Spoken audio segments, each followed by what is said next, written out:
Well, hello there. Didn't expect to see you today.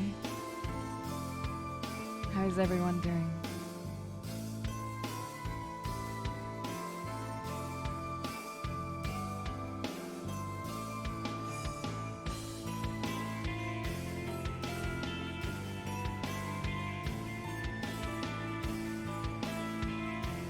Welcome, welcome, welcome. Let's do a sound check. How loud is the music versus my voice? Made my voice just a little bit louder. Dropping the music just a little bit. Alright, that should be a bit better.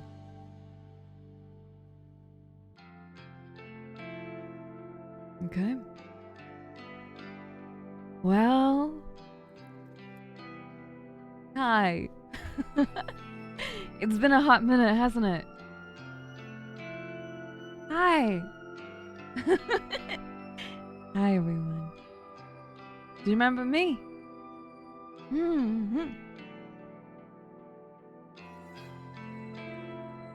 Ah, yes, the memories through my ears were giant floating devices, and I looked like I was about to cry at any given moment. And my mouth tracking isn't as great. Also, everyone, welcome back, and thank you so much for the resubs.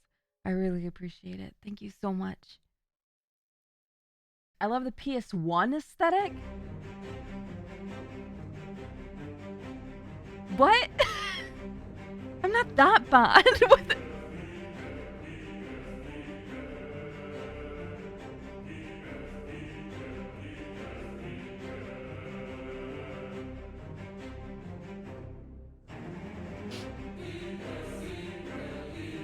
Pt.1?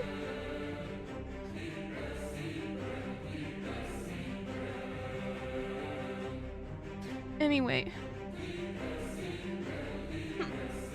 Moving on. How have you guys been today? Did you miss me yesterday? What did you guys get up to yesterday? What did I miss? Oh, yes. So, Pulsifer! Oh! Thank you so much. Thank you so much for the gifted subs. That was very kind of you. Thank you so much. Oh my gosh, and more bits. You must really like this model. Thank you so much. Thank you. I appreciate the support so much. Thank you. You guys are gonna have a good stream today, I think. How old is this model? At least a year now. It was my first model that was not V-Roy. So it's quite old now. No reason, I just thought it might be nice. This visual novel is about 6 hours, I think. But we're not talking about that quite yet. Yeah, so I was cleaning my house yesterday. I literally cleaned every room in the house, and I cleaned the floors, I did everything. And all I can hear in the kitchen is, please empty... What was it? What was it? Please empty... What did she say? Empty the... Oh, please empty dirty water tank. And I'm like, okay, well, I can't do that right now. Please put on cleaning cycle. And she'll do that for like an hour. And I'm like, bro, please. And I do it. And sometimes she wants it twice because it's not clean yet. And so I'll refill the water tank and empty out the water, dirty water. And I'll put her on a cleaning cycle. And she's finished. She's like, please run through cleaning cycle. And I'm like, I just did that. Yeah, very just constantly talking. And I was like, damn, okay, I'm gonna write about this. Because I'm sure you guys would expect some sort of drama, but no. That's just my little... Because she's a vacuum cleaner and a mop. So she will... It's like this rotating cylinder that spits out water and cleaning while vacuuming. So it does both at once. And it talks to you, and you can have like a Wi-Fi app for it. Yeah, it was expensive, but it helps me a lot having the dogs, because I didn't like being on my hands and knees cleaning up piss and shit.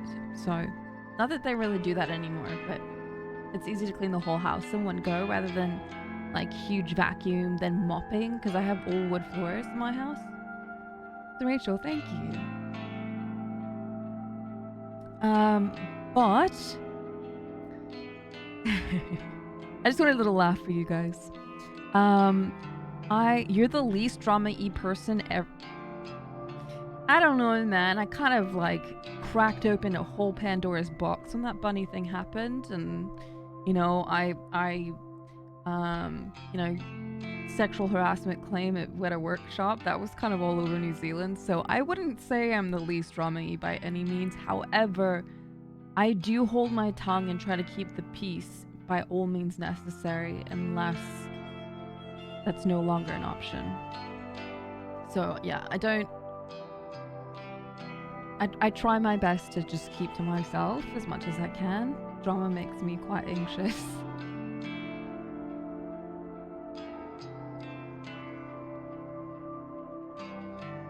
Yeah, but a lot of people still see that as drama, which is understandable. The other day, Twin Tails sent me a Instagram account because when she was here, I told her I really wanted to get more tattoos, but I really wanted a proper horror tattoo artist, and I found one. Would you guys like to see?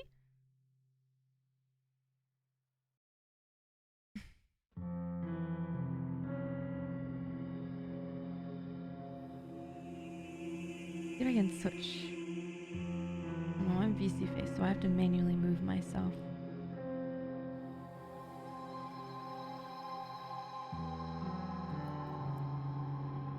Oh, oops. Hold on. I gotta grab myself and put myself everywhere. 1 second. Yeah, check this out.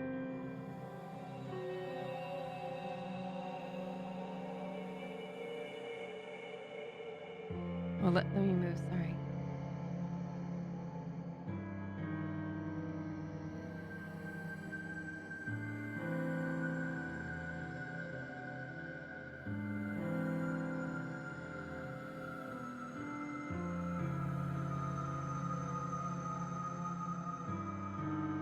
Welcome back, Angel. Yeah, so I'm very, very excited. It's all the way in California, so I might take a trip, but I want to message her soon and see if we can create... Oh, that's so cool. I didn't see that one. Yeah, these are amazing. She does them all herself.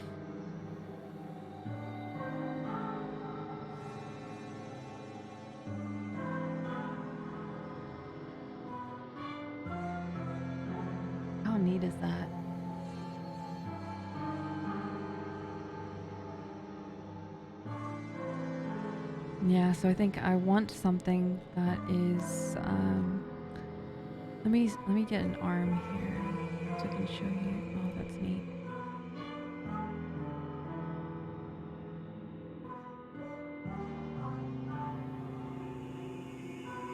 That's so cool how much ink there is in this.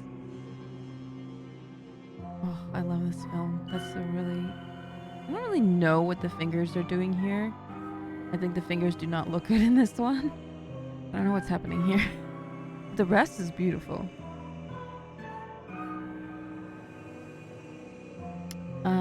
So for me, let's get an arm photo here.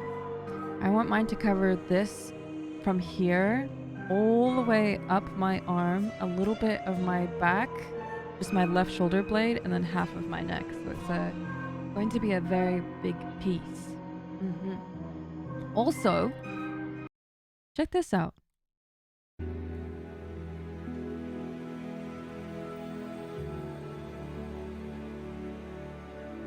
Look at that. It's pipe dreamers in space. How great is that? Isn't that amazing?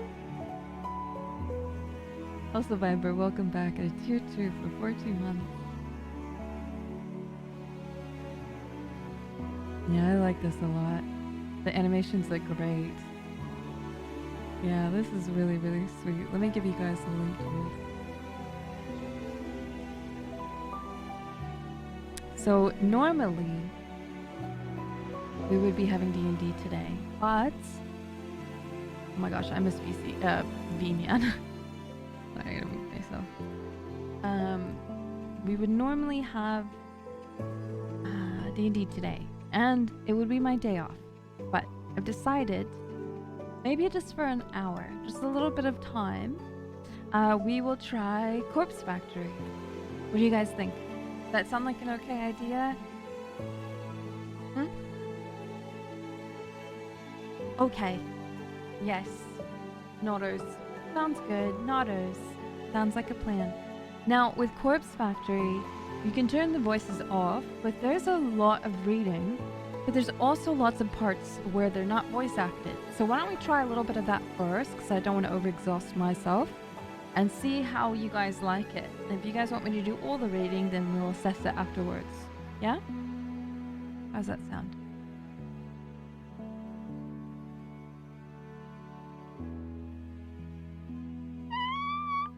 Red Ringo, welcome back for 23 months. It's always nice to see you. Okay.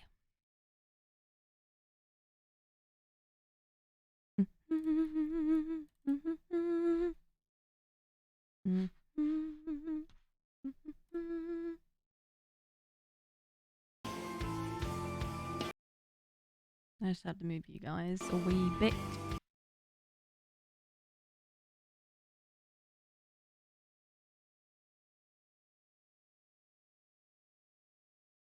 I don't want to be too big as well.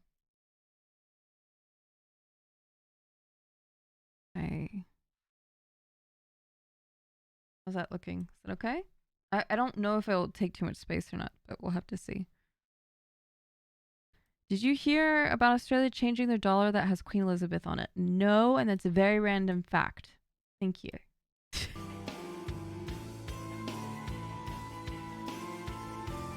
Okay, I will turn TTS off.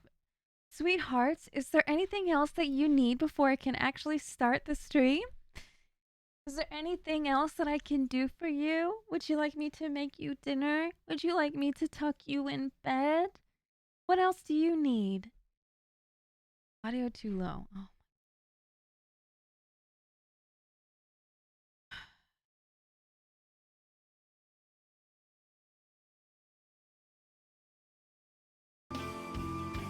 Is that better? Can you hear? Is that good? Is that okay?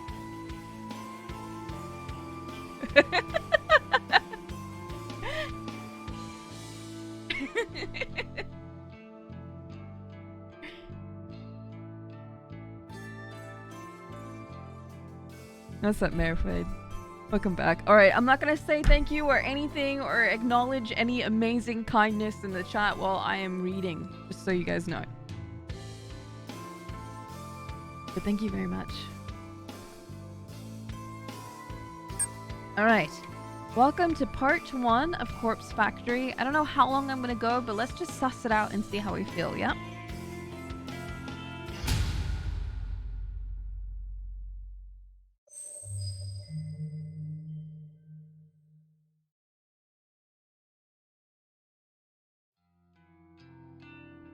Okay. In fact, I'm gonna make my voice louder for this, actually.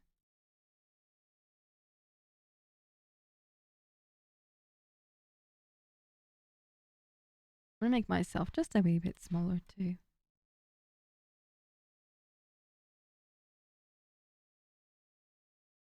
No, I'm not. Give me a second.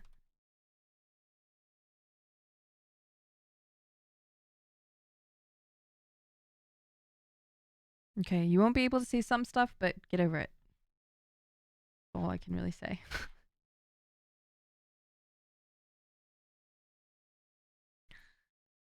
Alright, June 12th, Friday. I know those bitches have been talking about me behind my back. They flash those fake smiles when I walk past. They wave half-heartedly and say things like, "Oh, hi, Emmy," or "You're the only one brave enough to pull off that look." They're all two-faced, lying assholes. I hate each and every one of them. Amano, Sachiko, Kurosawa, just look at them. Everything about them is fake. Fake lips, fake nails, fake smiles, fake personalities. Look, I'll be the first to admit that I'm a fake bitch too. But even I know I'm not as bad as them. I'm not horrible to every person I meet. It's the ones I don't like. It's not fair that I have to work with them. I just wanted a part-time job, something breezy and casual. How was I supposed to know these delinquents would obsess over tormenting me? Amano's unbearable, but probably the least terrible of the three. She's a year younger than me and acts like she's some famous pop idol. But she's a dropout, just like me, working in this dead-end part-time job just so her parents don't kick her out of the house. She spends her evenings singing at underground bars and hanging with the shady talent agents who swear that they can promote her and make her the next big pop star. She gets taken advantage of time and time again, but never seems to learn her lesson. I don't know if she's just stupid or if she really thinks she's on the right track to becoming famous. Sachiko's the kind of straight-laced girl you see at school, studying her ass off to earn her parents' approval. The type of girl that always has the best grades but never really has any friends. She's the kind of girl that graduates, then the reality of the real world knocks her on her ass and she realizes she actually has no clue what she's doing, just like the rest of us.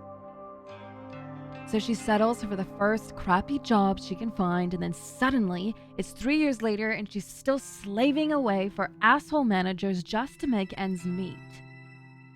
Instead of being humbled by her station in life, Sachiko decides to take her anger out on everyone around her. I've seen her slap customers out of frustration. Rumor has it that she strangled her boss on one occasion. Apparently, she's too afraid to fire her now.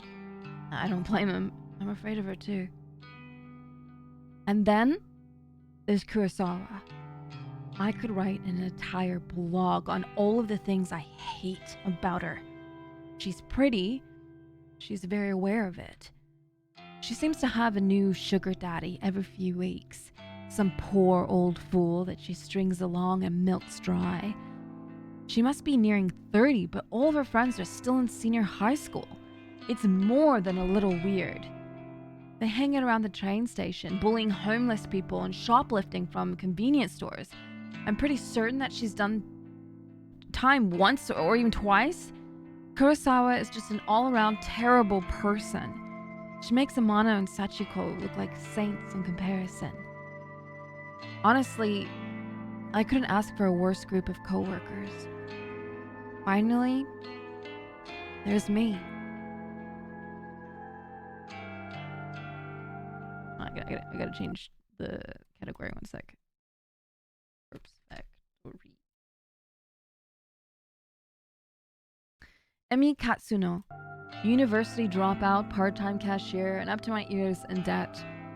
I live in a small apartment in a bad neighborhood just to keep my head above water.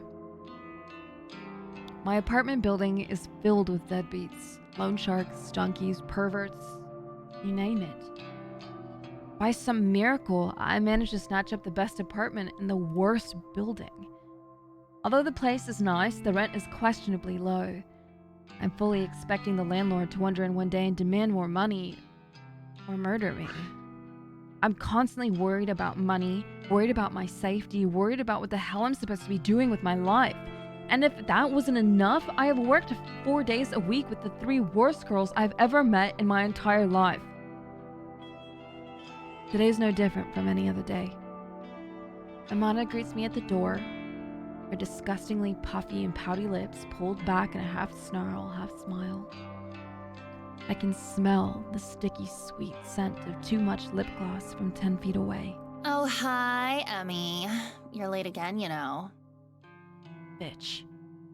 Yeah, sorry. Just let me past. I'll go clock in. Whatever. Kurosawa wants to see you. Can you, just go see her? Fine. Amanda walks off. I look around for Kurosawa. The stale stench of cigarette smoke eventually overwhelms the lingering scent of lip gloss in the air and leads me to her location. You wanted me? Katsuno, I need you to process a big refund. Don't mess it up, okay? It's for a regular customer. Okay, I can do that. What am I refunding? There's a bunch of shirts on the counter. Just ring them up and refund them for cash. You can leave the money in the envelope under the register. Fine, I'll take care of it. Thanks. I'm going for a smoke break. I decide to clock in before processing the refund. I won't be paid for the shift if the company doesn't know I came into work. I go behind the counter and retrieve the sign-in booklet. I flip to today's date and fill in my details. Done and done. The shirts that Kurosawa mentioned are laying haphazardly over the counter. I pick them up and scan each one. They're not cheap. The first rings up at 11,000 yen and the next is 13,000. There are 6 shirts all up, each one a little more expensive than the last. They don't look worn and the tags are intact. I'm supposed to ask for a receipt or proof of purchase before making a refund, but the customer is obviously not here. Besides, the request came directly from Kurosawa, my superior, so I can't exactly refuse. The refund goes through the system successfully, and the cash drawer opens up. I count out the correct amount of money in 10,000 yen bills, then pop an elastic band around the cash and put it in an envelope.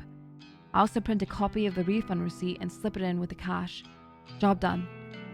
I slide the envelope back under the register and lean against the counter. Surveying the store, I can see that there aren't any customers around. It's still early in the morning after all. We don't usually get much businesses around here around lunchtime. I hover around the register for a while, biting my nails and staring at the clock to pass time. Kurosawa eventually returns from her smoke break. Half an hour must have really passed by now. Who does she think she is? Finish that refund? Yeah, I did it just like you said. Okay. She rummages around the underneath the cash register and pulls out the envelope stuffed with cash.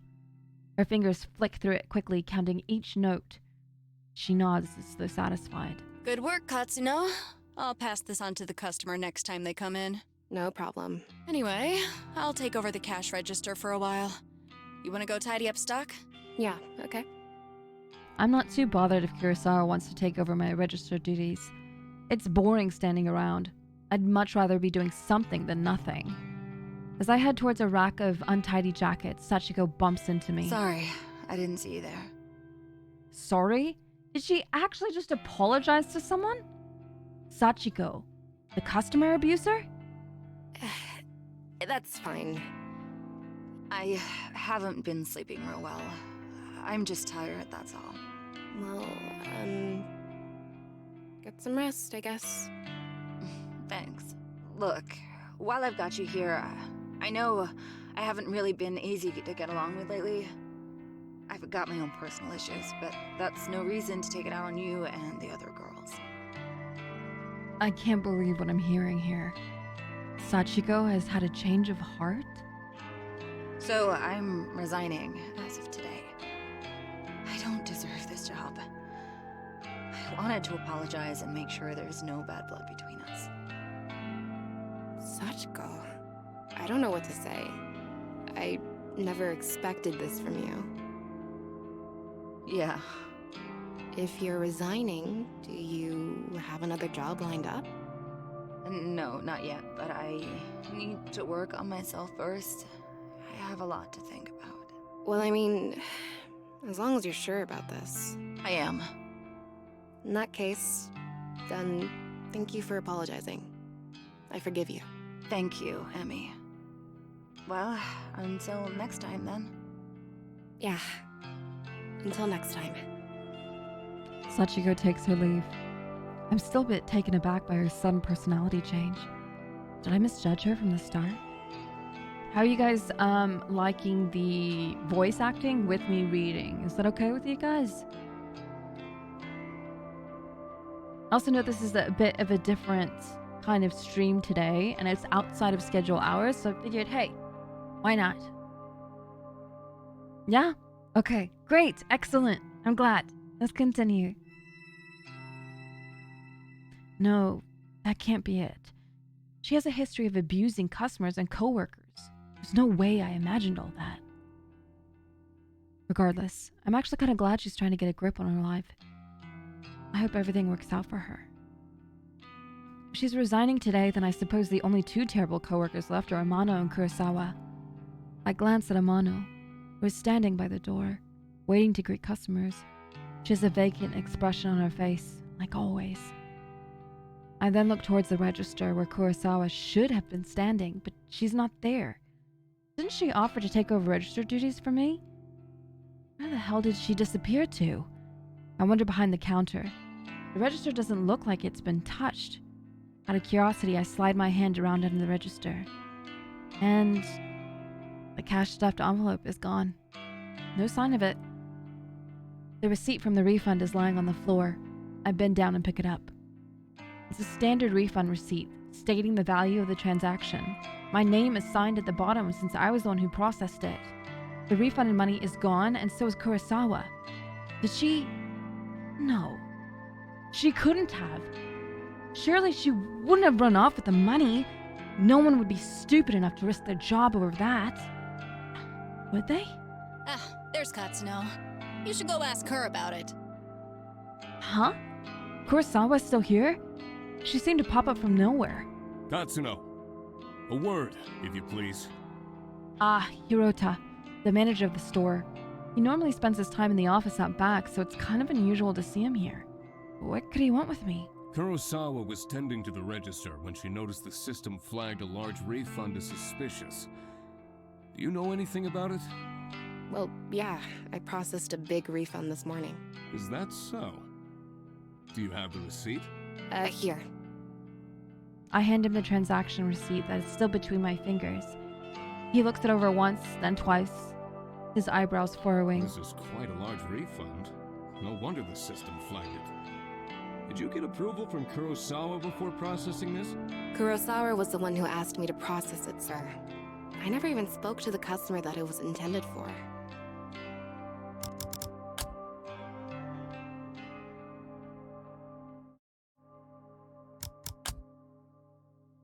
That's not true, Hirota. I don't know anything about this refund.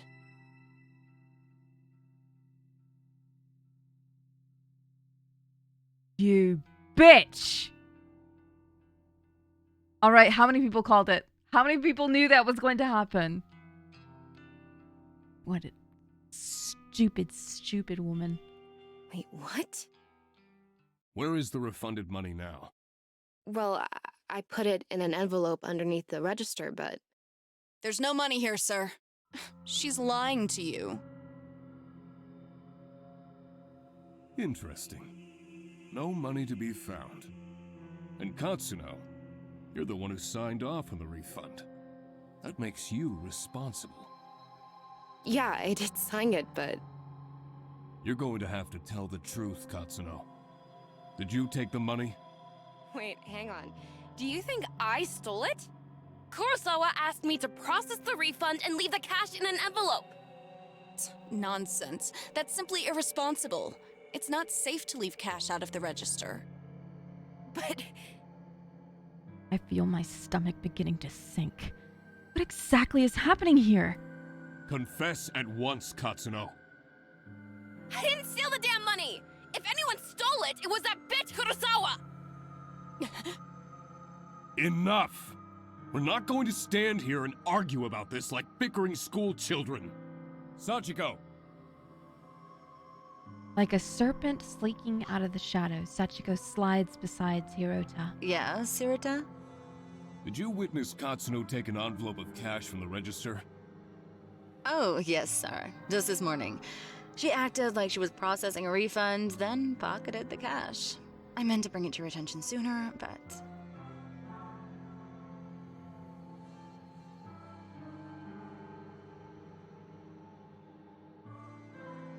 Okay, I've actually had something like this happen. Not in the situation of like, you know, being framed, but just someone apologizing and saying that they, you know, they realize that they're a bad person, and then they do some shit behind your back and you're like, what the fuck? And it makes you feel crazy, right? Because you're like, I thought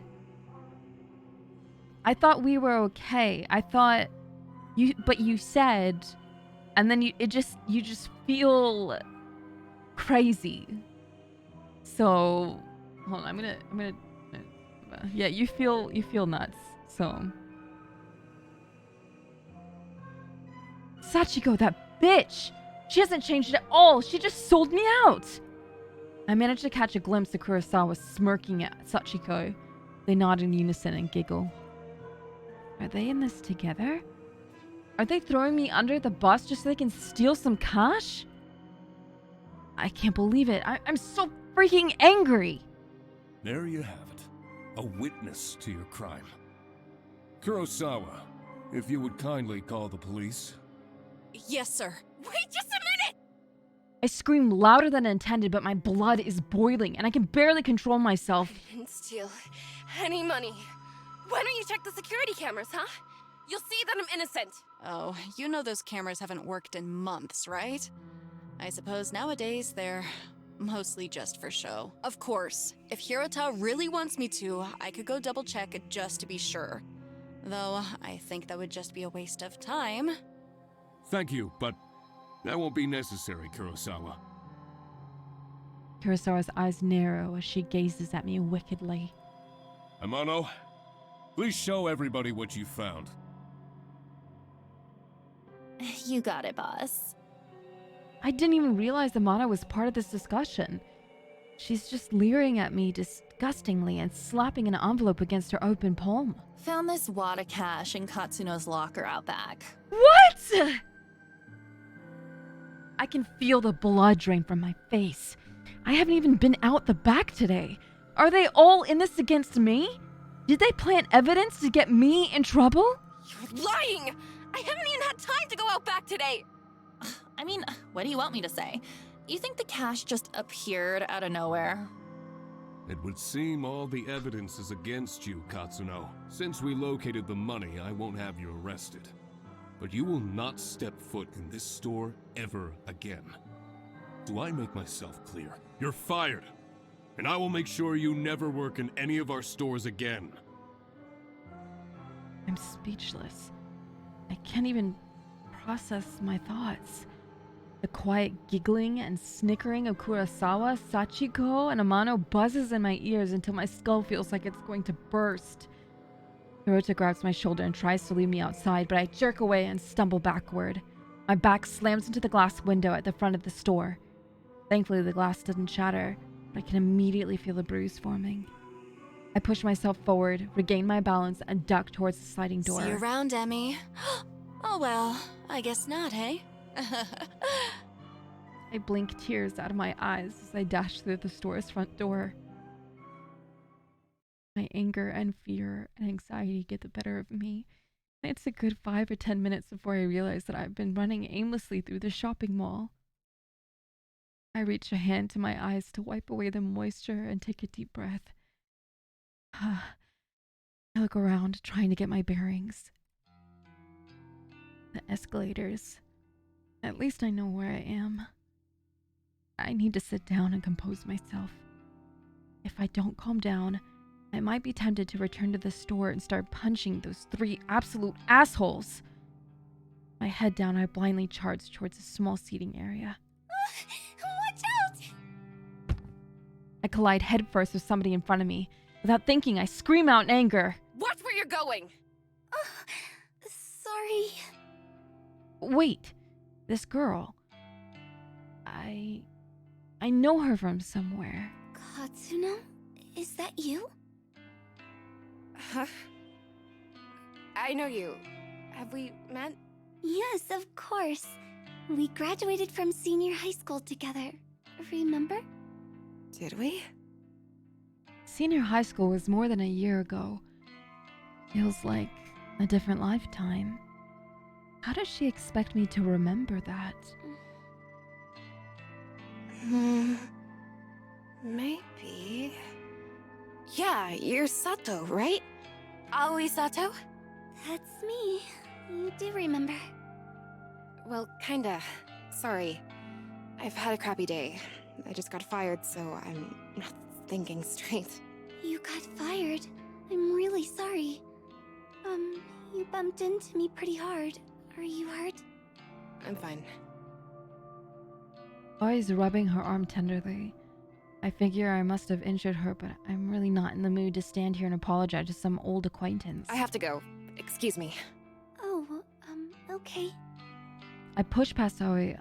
Unexpectedly, the shy and spineless girl grabs my arm and stops me from leaving. Her grip is surprisingly strong. Katsuno? You said that you just got fired. Is that true? Wait, yeah, I'm pissed off about it. Tell me what happened. Why are you so interested? I just thought maybe I could help is all. Whatever. You can't help. Some bitch set me up. She stole a bunch of money and made me take the fall. I see. Are we done here? Can I leave now? Sorry for keeping you. Yeah, okay.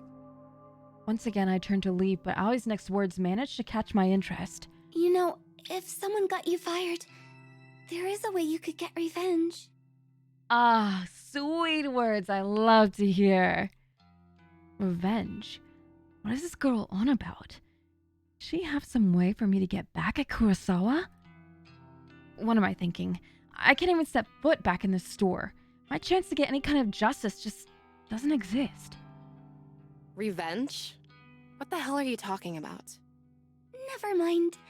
I shouldn't have said anything. Hell no. You're not going cold on me now. Tell me what you meant. Oh, okay. But let's talk quietly.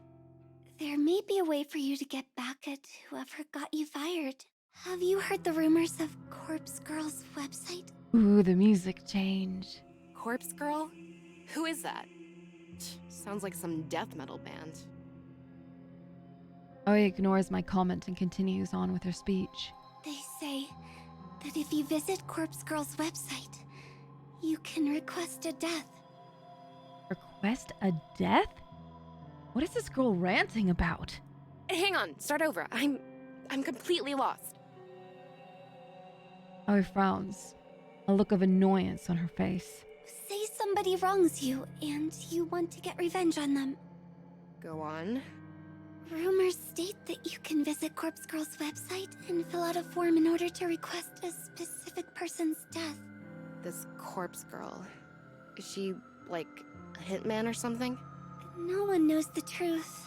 All I know is that her victims always receive a photo of their own corpse before they die. How is that possible? I don't know. I've been wanting to use the website for some time. There's somebody that I'd be happier without. but I'm not brave enough to go through with it. Still, I want to know if the rumors are true. If you use the website, you could tell me if it works or not. This whole thing sounds sketchy. Risky. Are the police gonna come get me if I go on this website? I've got no idea. Well, thanks, I guess. All right. For everyone who's been listening thus far, how do you guys feel about this visual novel so far? I don't know about you, but I'm pretty invested. What do you guys think? It's not bad. I'm so invested already. Loving it. It's great. Juicy. I'm digging it. Oh, what's up, Daniel? Hi. How are you guys watching this? Like, are you guys working and listening to it in the background? Are you in your car? Are you on the phone? Also, Carcino, welcome back for 2 months. And thank you.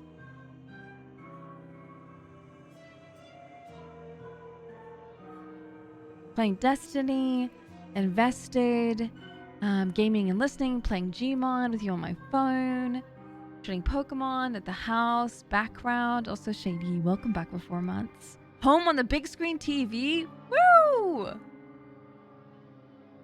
Yeah, I can't lie, I'm not paying attention because I want to play this myself, but I have you on low volume, no problem. Honestly, I feel like I'm curious, hopping into a game of Apex. Hell yeah, good luck with your game. Yeah, I think this is nice that you can just listen to in the background, but you're actually genuinely invested. Like you're just hearing it play along and you're like, oh shit, no way. So this is nice. And everyone who's listening right now, whether you're in the car, driving along, point A to point B, on the phone, playing games, on the TV, hi. Thank you so much for tuning into my channel today, and I really, really appreciate it. Thank you so much. Aoi doesn't make a further attempt to stop me when I turn on my heel and walk away. I don't know what to make of her suggestion. Can such a website even exist? The ability to request a death just sounds so unbelievable. And yet, I find myself unable to get the possibilities out of my mind as I make my way towards the train station. Corpse Girl. A website tailored for revenge. I could daub in Kurosawa, Sachiko Amano. If I could remain anonymous, then no matter what happens, whatever fate befalls those girls, it couldn't be traced back to me. I start to wonder if ordering the deaths of a few girls simply because they got me fired is a little extreme. Although they're not exactly saints.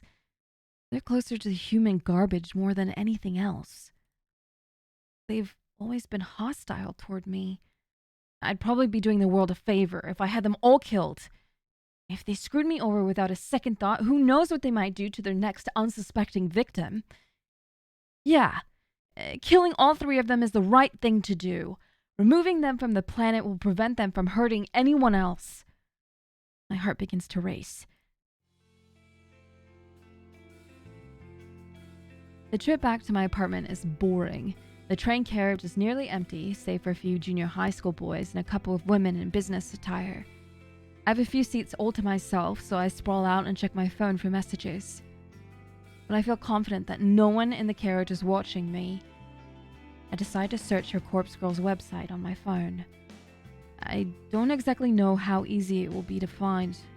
Maybe I should have asked Aoi for the address. Well, a quick search shouldn't be too hard. I begin to type. Corpse Girl's website. A few results pop up on my screen, but none seem relevant. There's links to funeral services and anime fantasies, but nothing really matches what I'm looking for. Maybe this was a bad idea. I should probably just delete my search history. Maybe just one more search. Corpse Girl. Request. Death. My phone seems to lag for a few seconds as the search is submitted. Then, a fresh list of links appears. The top result catches my eye Corpse immediately. girl, revenge at your fingertips. This must be it. I click the link and the website loads immediately.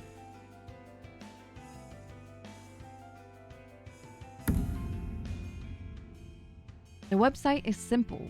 There's a freaky little dancing girl at the top of the screen who looks too happy to belong on such a site.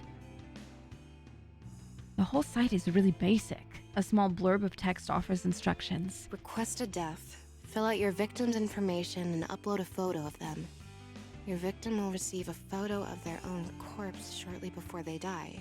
Watch out. Don't be an idiot and enter your own information, or you will be cursed. What the hell? Is this site actually for real? I start to wonder if I should go through with this. There's very little useful information on the site. I mean, it does say request a death, but come on, is someone actually going to go out and kill the person I choose? And how on earth can someone receive a photo of their own corpse before they're actually dead?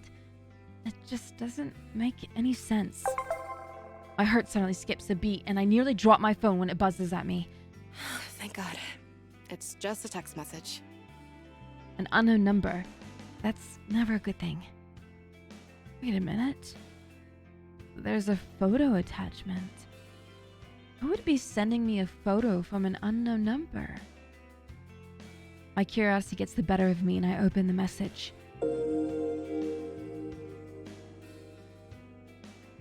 Kurosawa?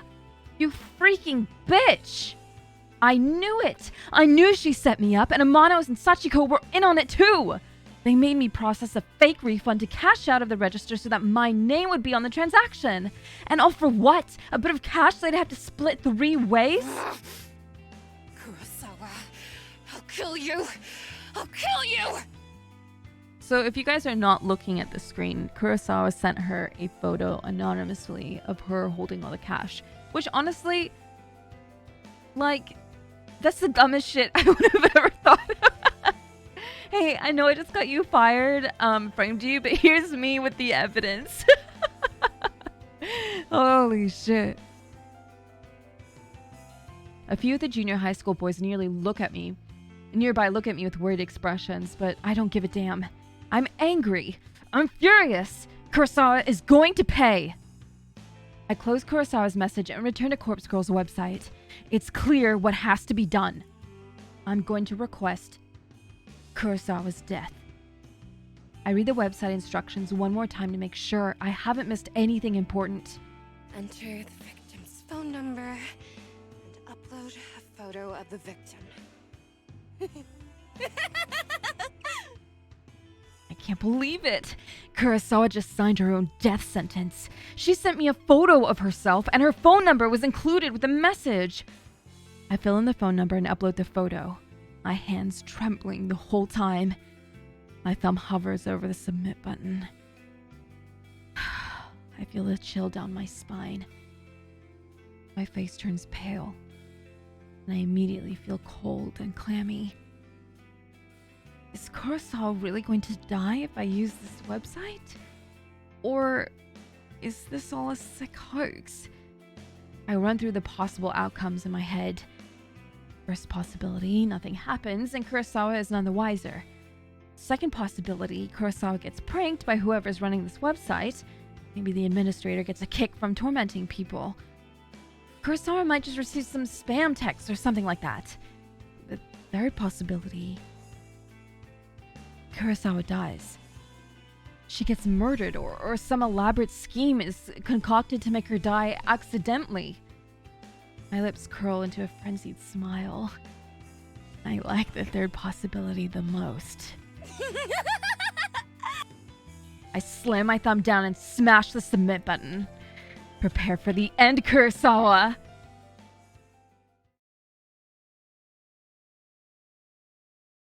Friday evening, June 12th. So welcome on in, everyone. If you're just tuning in, hi to my mods. Thank you for watching. And VOD watchers and YouTube watchers, hi. I hope you're enjoying. When I get home, I can barely contain my nervousness. I'm shaking as I open the door to my apartment. By the time I walk through the door, the sun has just started to set behind the backdrop of the city. Even though it's not dark yet, I'm feeling physically and mentally drained. The drama at work this morning, the taunting laugh of Kurosawa. I feel exhausted. Like I just want to crawl into bed and sleep. Despite my dipping energy levels, I can't extinguish the burning question flickering within my mind like a candle flame. How will I know when, or if Kurosawa is dead? Will Corpse Girl's website notify me? No, of course not. I didn't give any of my personal information to the site. The entire thing was anonymous. And it's not like I can visit the store tomorrow and see if she comes into work. I'll be kicked out as soon as I show my face. So what do I do?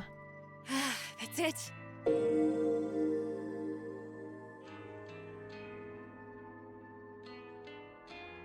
I whip my phone out of my purse and open Noise. I have to sneeze. I had to sneeze, hang on.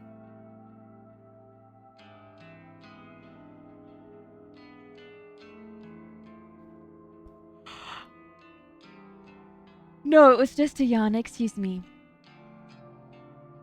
I whip out my phone of my purse and I open Noise, a social network app that all my coworkers are connected to. Kurosawa, Sachiko, Amano, and I are all in this group chat labeled Work Life.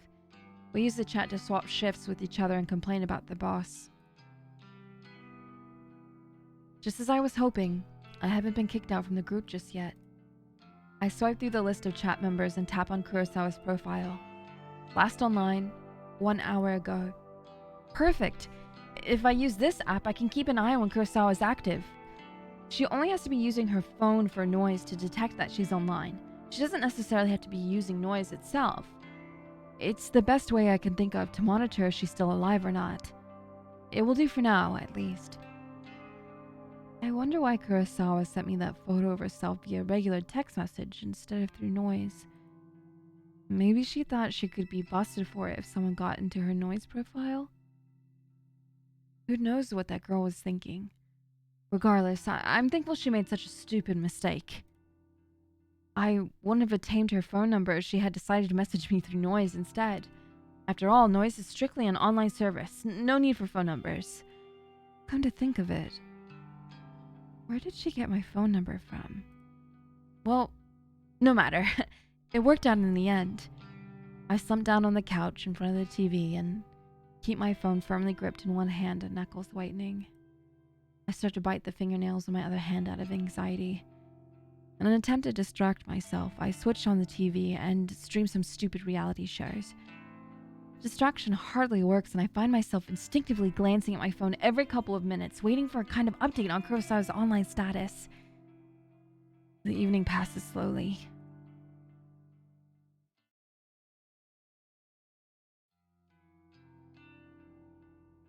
Saturday morning, June 13th. Sunlight streams through the open curtains as I startle. Did I fall asleep on the couch? I wipe my mouth with my sleeve, cleaning off a trickle of drool from my chin. My phone is still in one hand and I quickly check it. I tap the fingerprint smeared screen, but it's not responding. The battery died. I must have fallen asleep and left the screen on all night. I race towards my charger and plug it in, anxiously waiting for just enough energy to turn the phone screen back on. After what seems like an eternity, the phone comes to life. I catch a glimpse of the clock as I swipe the screen away. 6:34 a.m. I open up Noise as quickly as I can to flick through Kurosawa's profile. Huh? This profile is private. You are not connected to this person. Damn it! She blocked me! I frantically navigate to the group chat, only to find that I've been kicked out. Damn it! Damn it! What can I do now? I've got no way of knowing whether Kurosawa is still alive. I slam my phone down in frustration. It vibrates in retaliation. Huh? Another text message. I blink a couple of times. Who would be texting me at this hour? It might be Kurosawa again, trying to rub my face into her victory. Well, if that's the case, at least I would know that she's still alive. I hesitantly pick up my phone again and open the message. There's no text, just a photo attachment.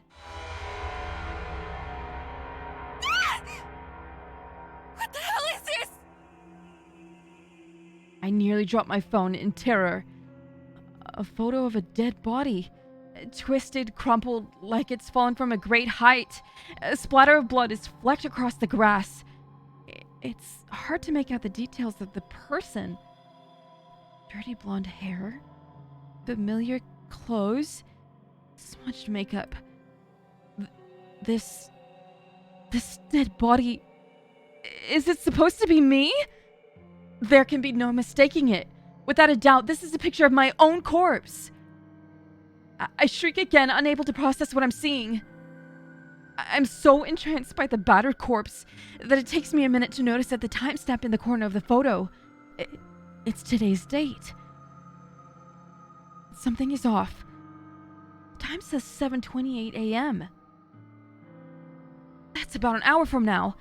I shiver involuntarily and feel the sickening sensation of bile rising in my throat. This photo... Is this a prediction of my death? Am I going to die within the hour? And then the truth hits me harder than my face hit the ground in this grisly photo. When you request a death on Corpse Girl's website, your victim receives a photo of their own corpse before they die. Before they die. I can't look at it anymore. I throw my phone to the side and curl up on the floor. Did Corpse Girl send this to me? And how? How did somebody get a photo of my corpse? A photo that is seemingly from the future? It's impossible. It has to be a hoax. Some trick, some psycho tormenting me. Yeah, that's all it is. Someone is messing with me. Probably Kurosawa. I get up off the floor and stumble around. I'm kind of lightheaded and unbalanced, and my stomach feels queasy, ready to launch its contents through the throat at any second. I blindly reach around for my phone and finally grasp it with near frozen fingers. The phone number that sent the photo. It's an unknown number, but the digits don't match the number that Kurosawa texted me from yesterday. So it's unlikely this came from her. Bizarrely, the phone number is kind of weird. There are more digits than there should be possible. I try to count them, but stumble a few times in confusion. I eventually conclude the number has 18 digits. Way too many. In addition, the phone number seems to repeat digits a lot. 66633 66622 66644 666. It seems too strange to be real. Is it possible a fake phone number? Something interesting catches my attention. Even though the caller ID doesn't recognize the number, it has data on the origin of the number. Tokyo, Japan. My very own city. Perhaps the sender of the photo can mask their number but can't hide their location. This gives me an idea, and I decide to get to the bottom of the situation, despite my head throbbing and my stomach pleading to be emptied. I punch the phone number into a search engine along with the keyword Tokyo. One result. The link points to a popular discussion board, Noise Channel. It's an anonymous board where users can talk about almost anything. And no big surprise, it's owned and operated by the very same company behind the Noise app I use on my phone. I tap the link and get taken to a discussion topic from less than a week ago. I quickly read through it. Topic: strange photo from unknown number. Hey, so today I got a strange gore photo from a number I don't have my contacts. I'm not sure what the deal is, but it was gross though. Wondering if any hackers can trace the number or something?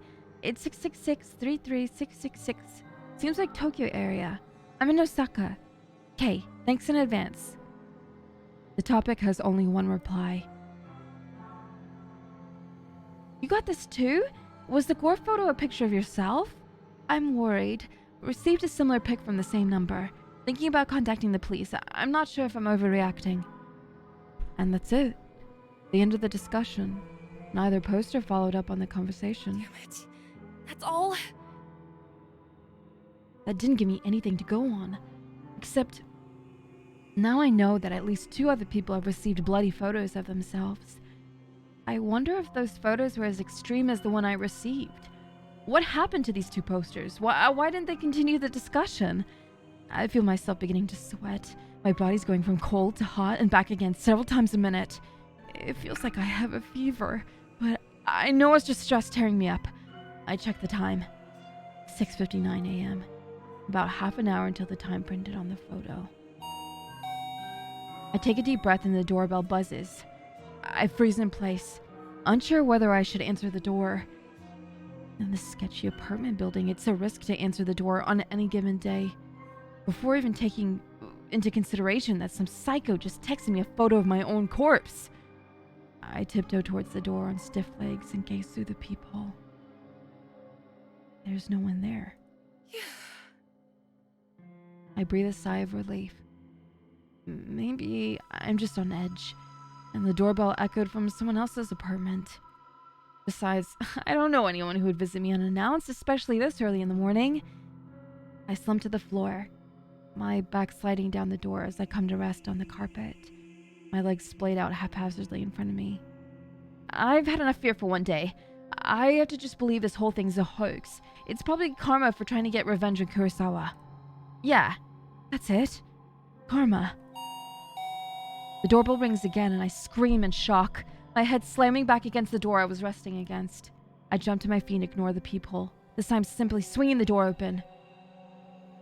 A gust of chilly morning air sweeps into my apartment and I shut my eyes tightly against the sudden cold. My messy hair tangles in the wind and obscures my vision when I open my eyes. Quickly, I sweep the hair out of my face and look around. There's no one here, except a metal trolley is blocking the walkway in front of my door. A stark white bag, about the size of a human body, rests atop the trolley. My heart begins to race as I immediately recognize what this is. On TV, they always show these trolleys used in morgues to cart dead bodies around. Dead bodies. The vomit has been trying to escape my body all morning and finally finds its way out of my mouth. I retch and heave in the doorway until nothing is left inside my belly except a stinging stomach acid that threatens to burn through its fleshy container. The stench wafting from the trolley is overwhelming. Pinching my nostrils closed does little more than trap the horrific odor inside my own skull, and I gag and splutter involuntarily. My hand reaches forward, as though controlled by some being other than myself. I can't pull it back, and I can't prevent my fingers from grasping the zipper tag attached to the front of the body bag. I unzip the bag. And there I am, a wretched corpse exposed to the day's first rays of sunlight. I stand here in the doorway as I lay there atop the trolley, simultaneously alive and dead, but more dead than alive in both bodies. The bruising on my face is horrific, and I reach a stiff finger to my own lips, my living lips, tracing the outline of the bruise I see before me. There's no pain where the bruise should be, and I breathe a sigh of relief.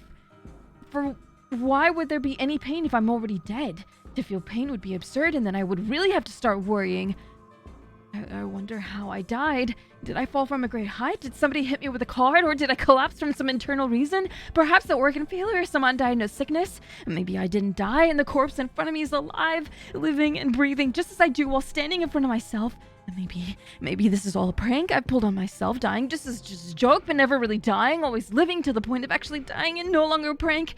My head is splitting. I can't think straight. All the thoughts in my mind are jumbled, the meanings behind unspoken words disappearing behind foggy clouds inside my shattered skull.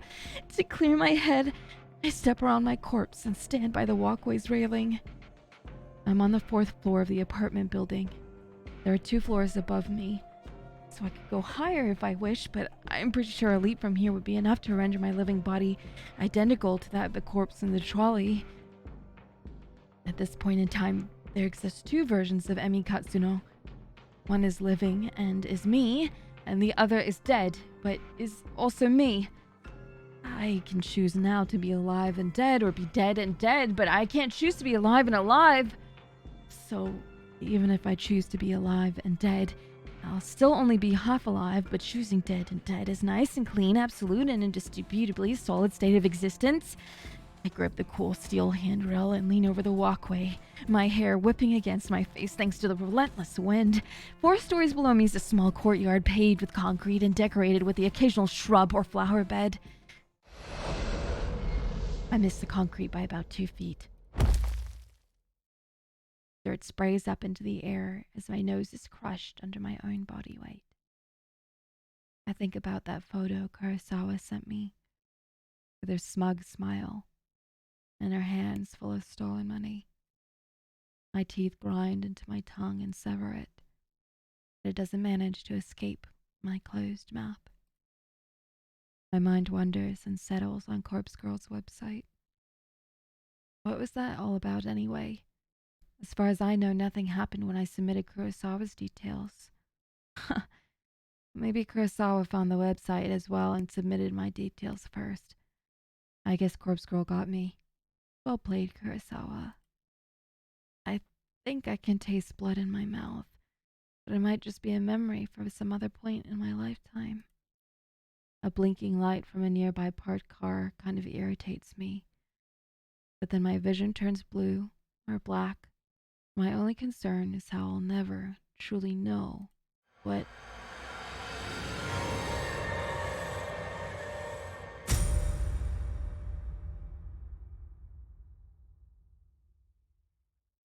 Welcome to Corpse Factory. That was amazing. Act 1, Noriko Kurosawa. Oh shit, that's just the start. Does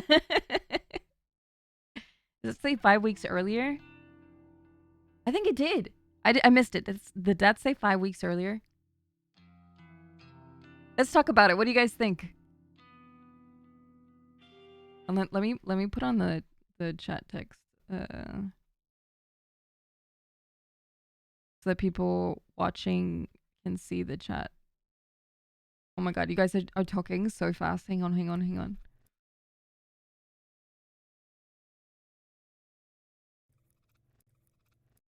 Oopsie. Oh god, where am I? It's so dark in here. Okay.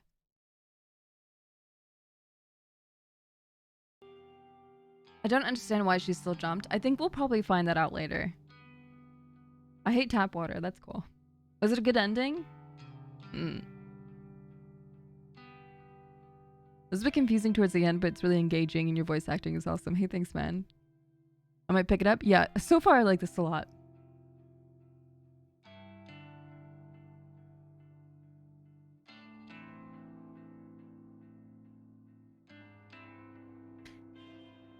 Yeah, more questions than answers, but I'm really curious because... sorry, did this say 5 weeks earlier or 5 weeks later? 3. Why did I think 5? 3 weeks earlier. Yeah. Okay, so I'm really excited to see where this goes. This is probably the most interesting beginning of a visual novel I've read in a really long time. Usually visual novels take hours to get interesting, so I'm really liking it.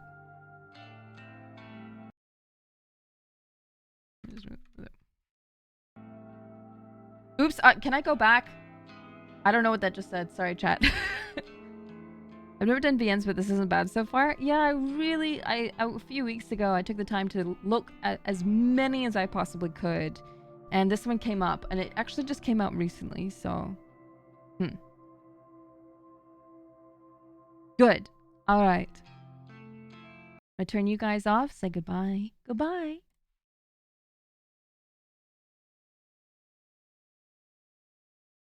Oh yeah, she really likes the shape of her eyes.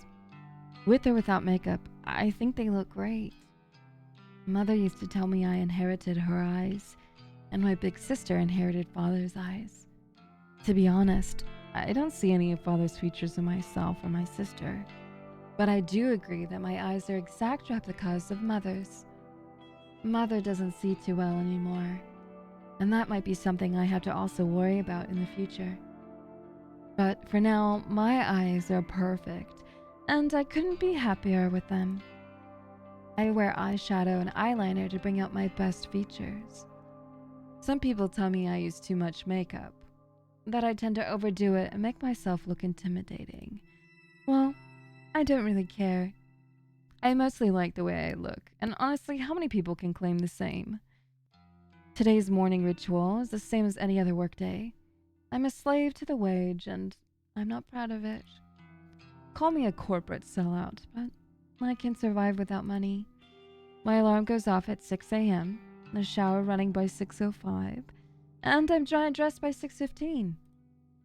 I skip breakfast because I'm watching my figure and spend until 6:30 a.m. working on my makeup.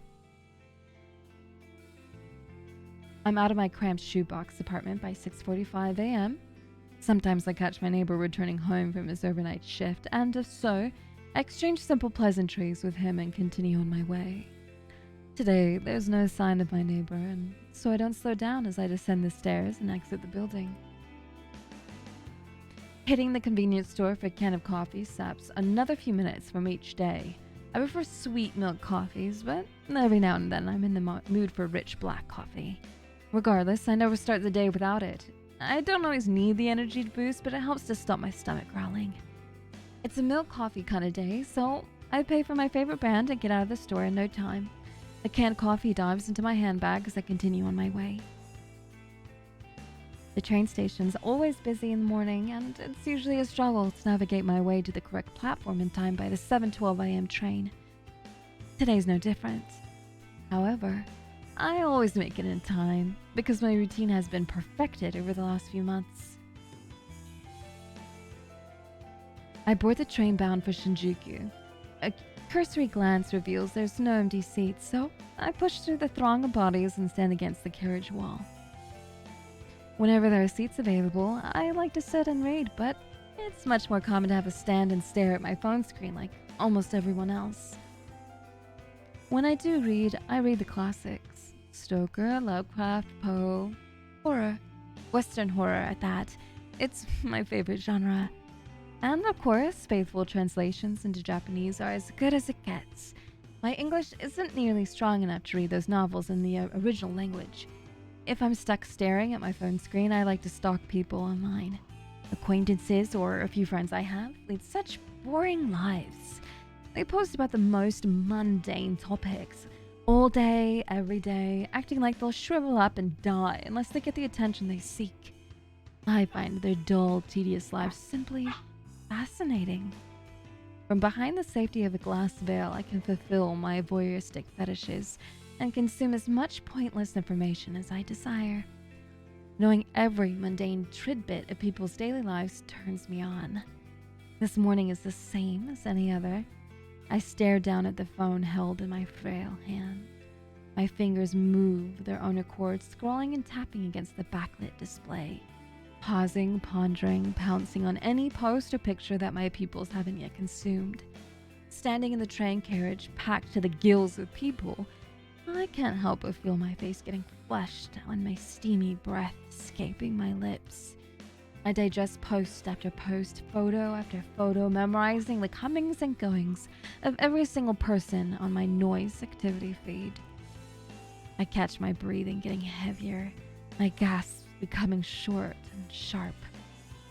Ray went to the dentist yesterday for a root canal.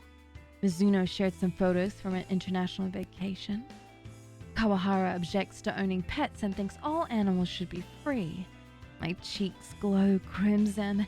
My chest begins rising and falling quickly. I clutch the collar of my shirt, knuckles whitening, knees shaking. I don't know where this is going, chat. I'm so sorry. I don't know. I'm just reading. I'm just the messenger here, okay? I'm sorry. Listen, it had nothing to do with me. My bad. A few people in the carriage start to move away from me, but I barely notice them. My fingers keep scrolling and I hit the jackpot. A new post from a coworker at my office. Tomoe Watanabe. She's a gal girl, the type with a heavy fake tan, bleached blonde hair, and questionable clothes. I hate her, but I love her posts. This morning's update reads, Tomomo, 53 minutes ago. Just found this Corpse Girl website. Such fake bull. Oh, puppy. Hi, puppy. Morning. Morning. Puppy. Sorry. Waiting to meet a bitch, try it on. Tomei just discovered Corpse Girl's website, huh? I feel a slight squeal trying to escape from my throat as my legs threaten to buckle underneath me. I can't take the excitement anymore, and I have to force my phone from my hands and bury it at the bottom of my handbag. Deep breaths, Noriko, deep breaths. I need to calm down and control myself. Composure is key. I close my eyes and let out a cool breath of air whistle through my slightly parted lips. Feeling a little calmer and no longer ready to explode, I analyze the information I just read. Tomei wants to bury Corpse Girl's website. That's good. That's very, very good. Rumor has it that you can visit the website and request the death of somebody you know. How and if the victim dies isn't known to the public. Because of that, some people are pretty quick to dismiss the site as a hoax. However, the most interesting part isn't how or if the victim dies, but rather what happens to the victim before they die. Supposedly, the victim will receive a photo of their own corpse. How this photo exists before the victim's life is snuffed out isn't public knowledge. But the thought of this phenomenon occurring is utterly intriguing. Nevertheless, the site's been gaining popularity lately, at least in certain corners of the internet. Message boards like Noise Channel and other similar sites have picked up on the rumors and like to exaggerate the website's authenticity. The fact that someone like Tomoe, a rather dense, dim-witted individual, has discovered the website means that it's actually more well-known than I previously thought. It means that people are actually taking it outside of the internet. Chances are good that Tomoe will want to try it out and request the death of someone in the office. A coworker. Me, perhaps. She hates my guts as much as I hate hers. Finally, something exciting is going to happen in our dull workplace. The next station is Shinjuku. The doors on the right side will open. Please change here for the Chuo line, the Shonan Shinjuku line, the Saikyo line. As the automated announcement reads through a list of connecting train lines, I get ready to disembark. The train pulls to a stop, and I contort my body around the other passengers in an attempt to exit the train.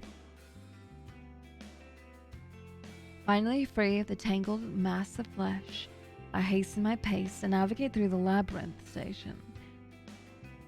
I take the exit closest to my office and settle into a slower walk.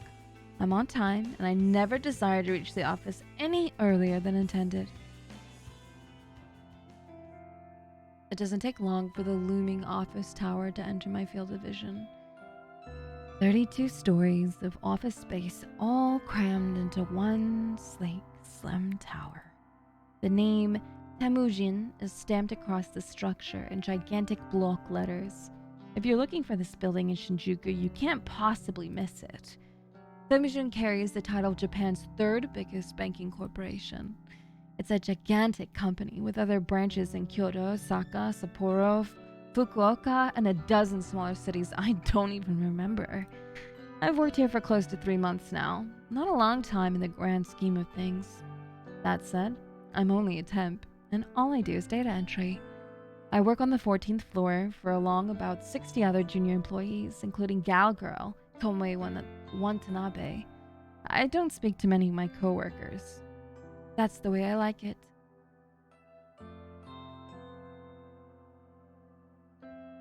When I reach the building, I enter through the giant double sliding doors and find myself in the familiar lobby. Comfortable couches line the walls circling reception desk. 4 large elevators are tucked away in a nook behind the reception desk. It's already busy this morning, though to be fair, this place is packed all the time. I avoid the crowds of sharply dressed business people, feeling a little out of place in my semi-formal shirt and skirt. Ducking into a newly opened elevator, I tap my employee ID card to backlit a panel and press the button on for my floor. The doors close and the elevator begins its smooth ascent. I'm surprised to find that I'm the only one traveling up. I reach my floor and listen to the soothing chime as the doors open, revealing the open layout office before me. The static drone of workplace noise fills my ears. Conversation, ringing phones, fingers tapping against keyboards, photocopiers, even the steady low hum of the air conditioner contributes to the overall din. I make my way to my desk, stationed in the middle of the floor and surrounded by a dozen other identical desks. As I walk, somebody taps me on the shoulder gently. Good morning, Kurosawa. Ah, Shinya Fujikawa, my senior, though he's really only a couple of months older than me. He's worked here for a whole year, after taking an internship straight out of senior high school. He's not an intern anymore, though I'm quite sure of his job title. Morning, Fujikawa. How was your commute this morning? Fine, same as usual. That's good to hear. Did you read any of your novels? He's referring to the horror books I like to read. I can tell from his tone that he doesn't exactly approve of the subject matter. I've known Shinya since junior high. We go way back, but I wouldn't exactly call us friends. However, he is the one that landed me this job, even though it's just a temporary contract. I've always had the feeling he's a bit sweet on me. I could be way off the mark though. Well, I couldn't get a seat on the train today. Too hard to read while standing. Ah, that's a shame. You, still haven't accepted my, friend request, did you know? I had to fight the urge to roll my eyes. He's a nice guy, but we were connected on Noise once before and I had to delete him. He's super obsessed with his father's detective work and all he ever posts about is his assumptions and theories on petty crime cases. Normally, I'd find any one of my friend lists fascinating, but here's the thing. Shinya never posts about his personal life. All he writes are long-winded rants on boring cases. It's far beyond the amount of dullness even I can stand. I fish my phone out of my handbag and pretend that I'm looking at Noise. Oh, how about that? Looks like I don't have any incoming friend requests. I quickly dip my phone back into my bag. How peculiar. Well, I'll try and nudge again later. Sure, no problem. Well, anyway, I better get to it. Work hard today, okay? You got it. Shinya offers a formal bow and goes on his way. Before I can take a step forward at my desk, a mocking voice whispers in my ear. Ugh. How long are you gonna lead on sweet little Shinya? I shiver and find Tomoe Watanabe looking right behind me, buzzing around my neck like an irritating mosquito. That poor boy really has the hots for you. When are you gonna tell him you're a cold-hearted psycho? Listen, I'm not leading him on, and I'm no psycho. Huh. Sounds like something a real psycho type would say, don't you reckon? Of course, this is none other than Gal Girl Tomoe, the very same brain-dead moron who posted this morning about wanting to try Corpse Girl's website. She's the kind of person that likes to stir up trouble and instigate conflict. She's had her vacant eyes on me since the day I first stepped foot into this office. She loves to torment me at any chance she gets. Maybe I rubbed her the wrong way somehow, though I'm not sure what I ever did to her. Even though she's a data entry temp like me, she's worked here just a little longer than I have. Unfortunately, that means I have to defer to her as my superior in this professional environment. She knows as much and likes to take advantage of the fact of that as often as possible. It's funny, you know. He don't look like the type of skank to lead on a goody-goody like Shinya. I told you, I'm not leading him on. Well, if you're not interested, maybe I'll take him out this weekend and tongue him at the cinema. Gross. Do what you want, but I doubt he's into someone with your, looks. Oh yeah? What would you know? You think he likes your flat chest, little Miss Gothic Lolita? I know I should shrug off comments such as this, and normally I would, but backing down from Tomoe isn't something I can do easily. I'll give you a tip. Guys like Shinya are smart, clever. If you want to impress him, don't let him know your head is as full of air as your inflatable breasts. A flash of crimson lights up Tomoe's face and she looks ready to lash out at me. A group of coworkers, juniors like us, look over to us in concern. Tomoe takes a step back from me, but not before signaling a rude gesture with her fingers. We ain't done here, Noriko. Watch your back. I'm trembling. Tomoe walks away, and I breathe a sigh of relief. If it wasn't for having to deal with her, I wouldn't dread coming to work every day. Anyway, I wonder when she's planning to test out Corpse Girl's website. Would she try it on me since we just fought? I'm not really sure if I should be excited or scared. Either way, it will definitely be fun to find out what happens if she does try the website. I finally reach my desk and take note of the time. I was supposed to start working 5 minutes ago, so I quickly log into my computer and check today's task list. It's all standard stuff today. I need to transfer a few tables of numbers from spreadsheet into our company's online database. When I'm done, I have to run it by a few other people and then commit the changes to the server. The work is dull and repetitive, but my salary isn't bad. On the plus side, I get to wear headphones and listen to music while I work. I dip into my handbag and retrieve my headphones, my phone, a can of milk coffee, and a handful of breath mints. I lay them all out on my desk neatly. I slip on my headphones, plug them into my phone, and hit play on my work playlist. Loud, symphonic metal lovingly thrashes my ears as I crack open the can of coffee and take a long sip. Let's get started.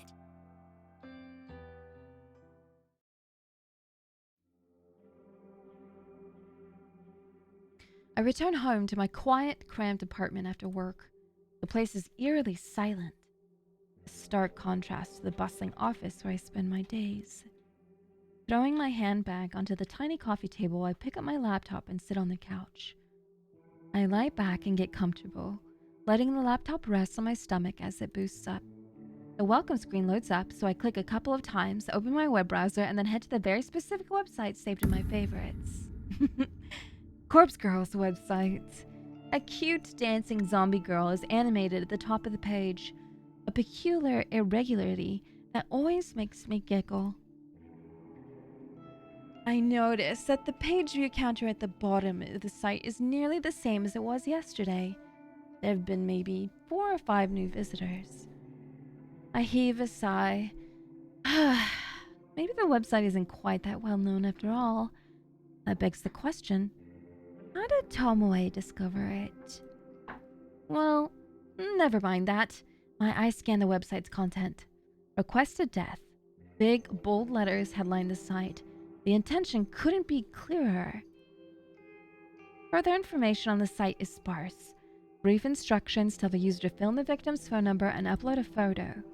Aside from that, there's not much else to mention. It doesn't even ask for a name. After scanning the site, I move my mouse to the browser's address bar and click. I type a / after the website's address and then type the word admin. I hit the enter key. A login page presents itself with the empty username and password fields waiting to be filled in. My fingers tap dance around the keyboard, and within moments I'm presented with a brand new page.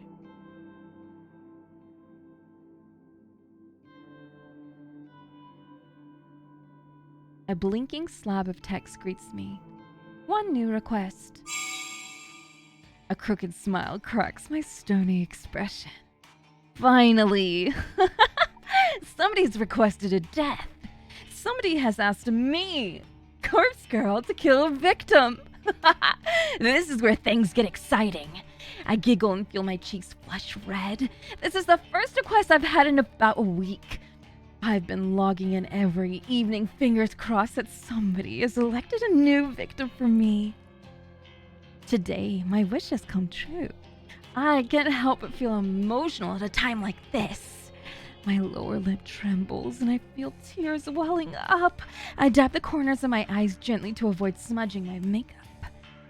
As I hover my mouse cursor over the View Request button, a familiar, pleasant tingling sensation surges in my chest, my stomach, my thighs. Well, I shiver with anticipation and my hot, steamy breath beginning to fog up the laptop screen. I click the button. Request details. Today, 2:47 local time. Victim's phone. Downloading image attachment. The victim's photo automatically loads on my screen. The person in front of me is a total stranger, but that's okay. It doesn't change the task set out before me. A woman, rather plain, in her early 30s. She's well dressed with minimal makeup, and she's not really putting her personality on display.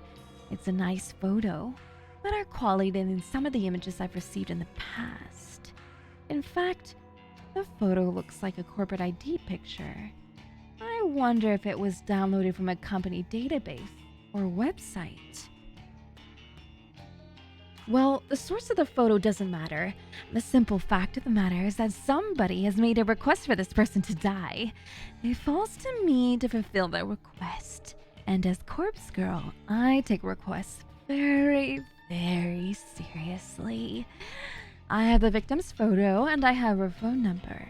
All I need now is to select a way for her to meet her ultimately demise.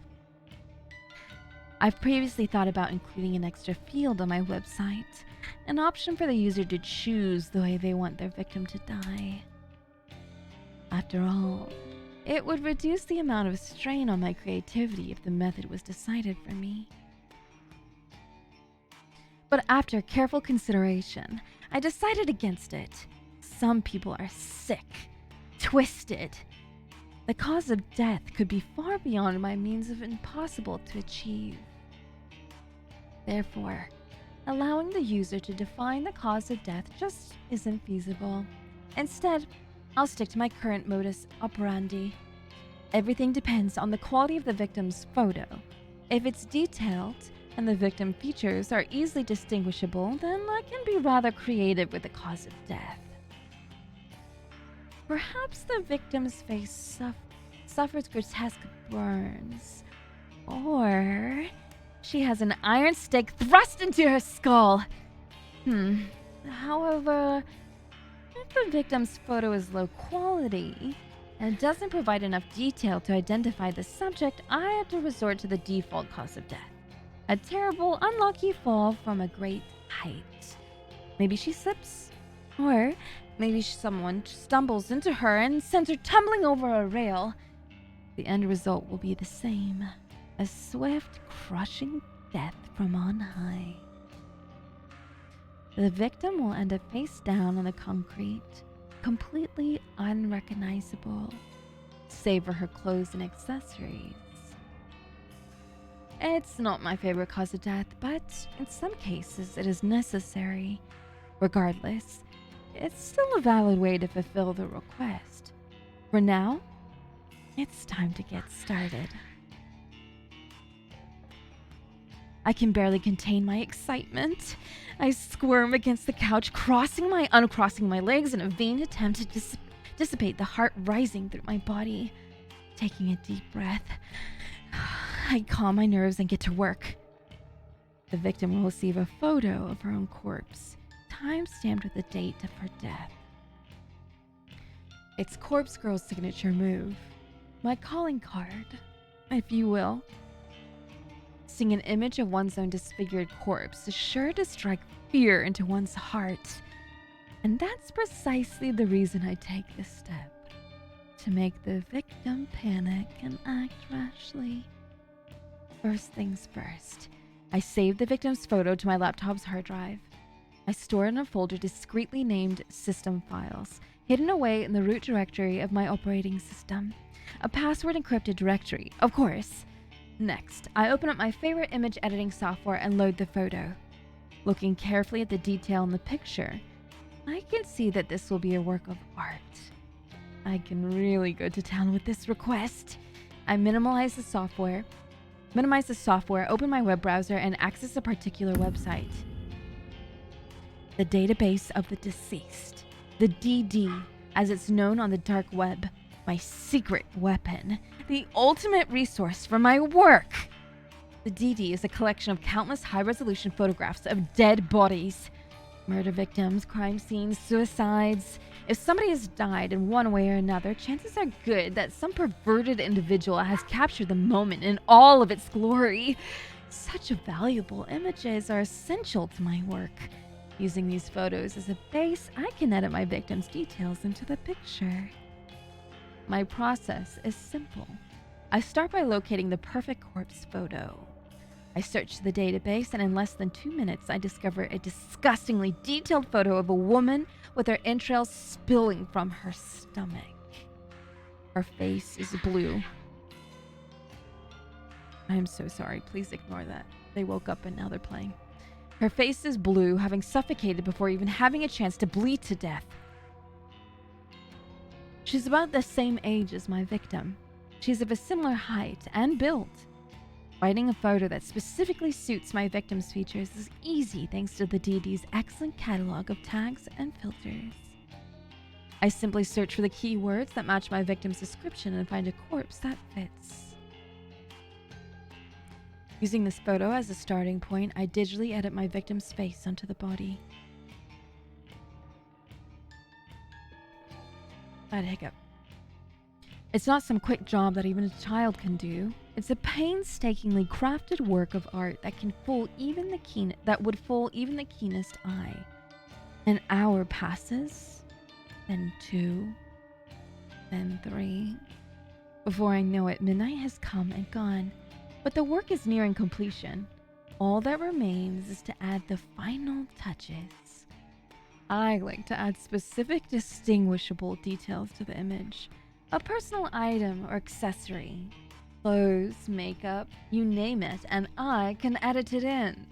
With personal details added, I adjust the lighting and color palette, just slightly enough to make the photo truly unique. If the victim decides to reverse image search the photo and discovers that it's all forgery, all my work would be for naught. And with that, the masterpiece is complete. A grisly, gruesome, gratuitously gory gift for the soon-to-be departed.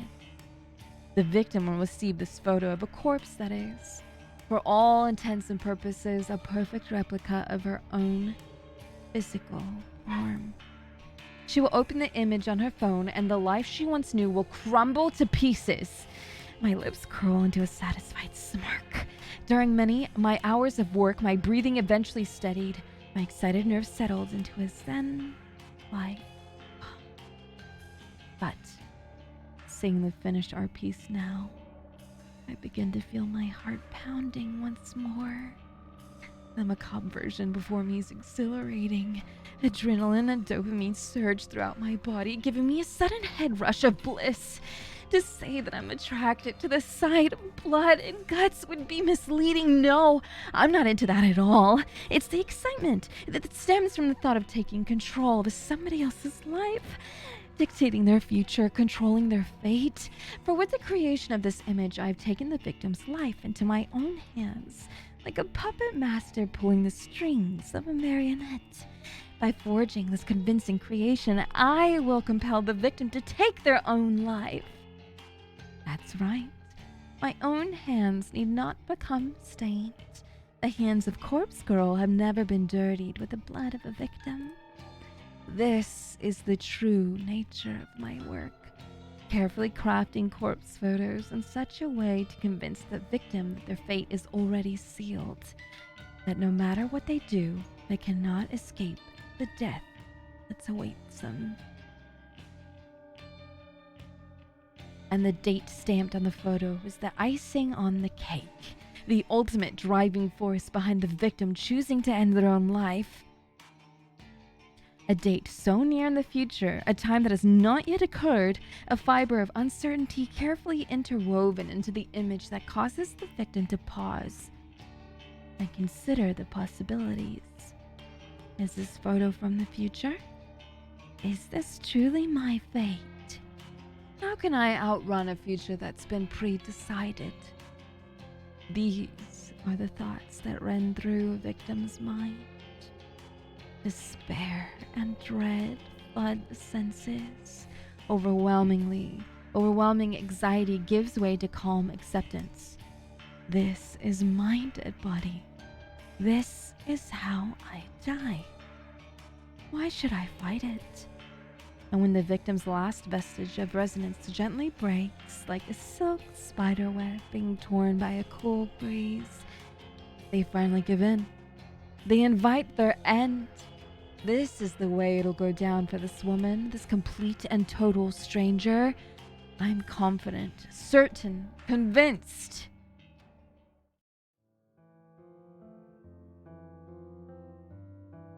It was a sudden spark of inspiration that guided me to begin fabricating corpse photos about a year ago. I can never quite recall exactly what it was that spawned the idea. Sometimes I get close to remembering, but the recollection dances at the edge of my mind and slips back into the darkness. Regardless, I ventured down a dark, dangerous path. I built Corpse Girl's website and invited strangers to request the deaths of people they knew. It was a sales tactic, simply a way to encourage users to submit images. I had no intention or means of ending lives. Little did I know of the true power I wielded.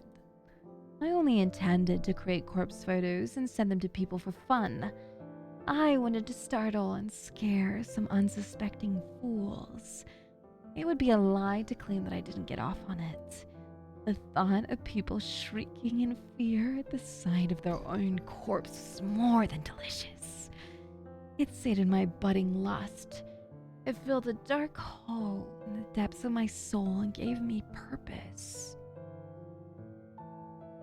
Never in a million years did I dream that one of my corpse photos would result in the death of another human being.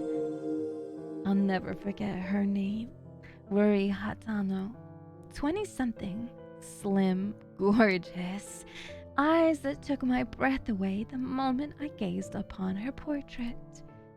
She was the first person to make me feel bad about crafting hoax photos, the only person to make me feel bad about it, but I did it anyway. Corpse Girl never rejects a request. It's my conviction. I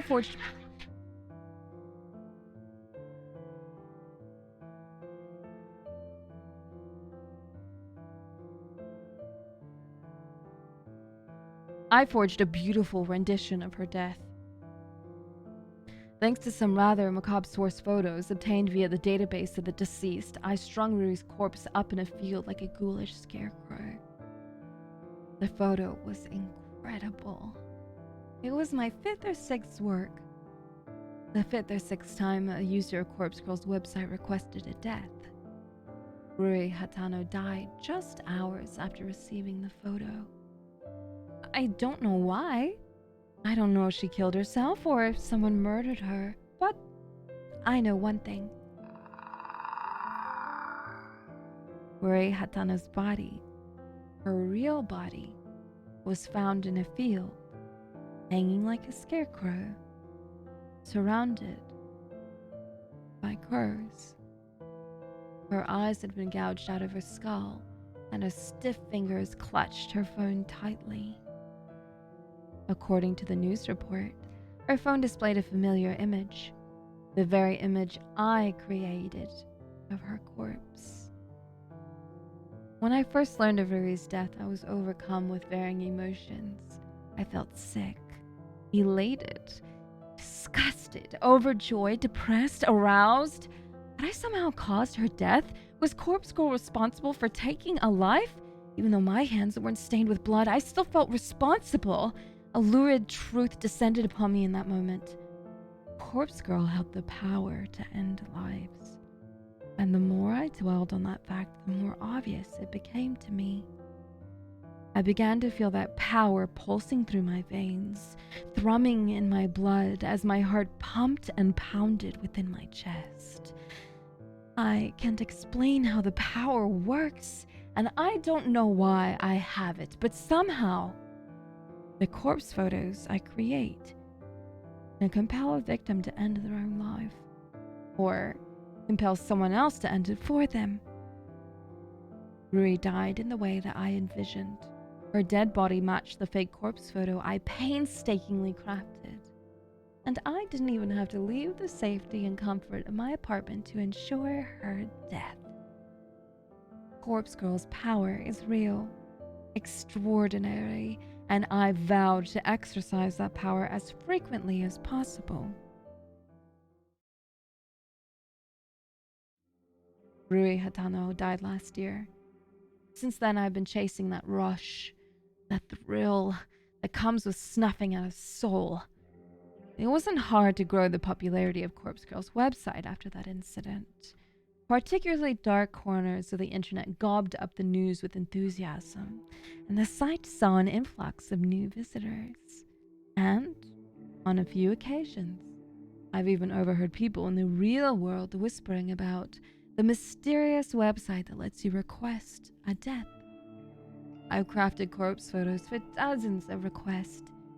Each photo is more convincing and realistic than the last, thanks to my ever-evolving skills. But none of my recent attempts have been successful. Not a single person has dropped dead since Rui Hatano. I'm beginning to wonder if Corpse Girl's power has fizzled out. Or perhaps I never had any power to begin with. Maybe Rui's death was simply a fluke. A morbid coincidence.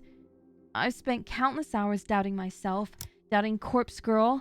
I've tried so hard to replicate that one success. Every time I receive a request, I do the same thing as I did in Rui Hatano's case. I edit the photo of the victim, I create a convincing corpse photo, I timestamp it, time of death, I send the photo to the victim, and then I leave the rest up to fate. But nothing ever comes of it. I'm not so delusional to think that, in normal circumstances, a simple photo would be enough to convince someone to kill themselves. And even if that photo fell into someone else's hands, it wouldn't inspire them to go and kill the victim. Of course not. However, there are no ordinary circumstances. I once activated a power beyond the ken of mortal men. I caused Rui Hatano to die by her own hand or by the hand of another. I need to find a way to manifest my power once more. To prove that I, Corpse Girl, have the power of death and destruction at my fingertips. Once a new victim perishes, I know it will pave the way to more and more deaths. My website will gain popularity and become more than just an urban myth. People will live their lives in fear, forever wondering if Corpse Girl's lurking behind the next text message they receive. Yes, I can see the future. I crave so clearly in my mind. I'm close to achieving my goal. I know I am. And when my dream comes true, I can finally...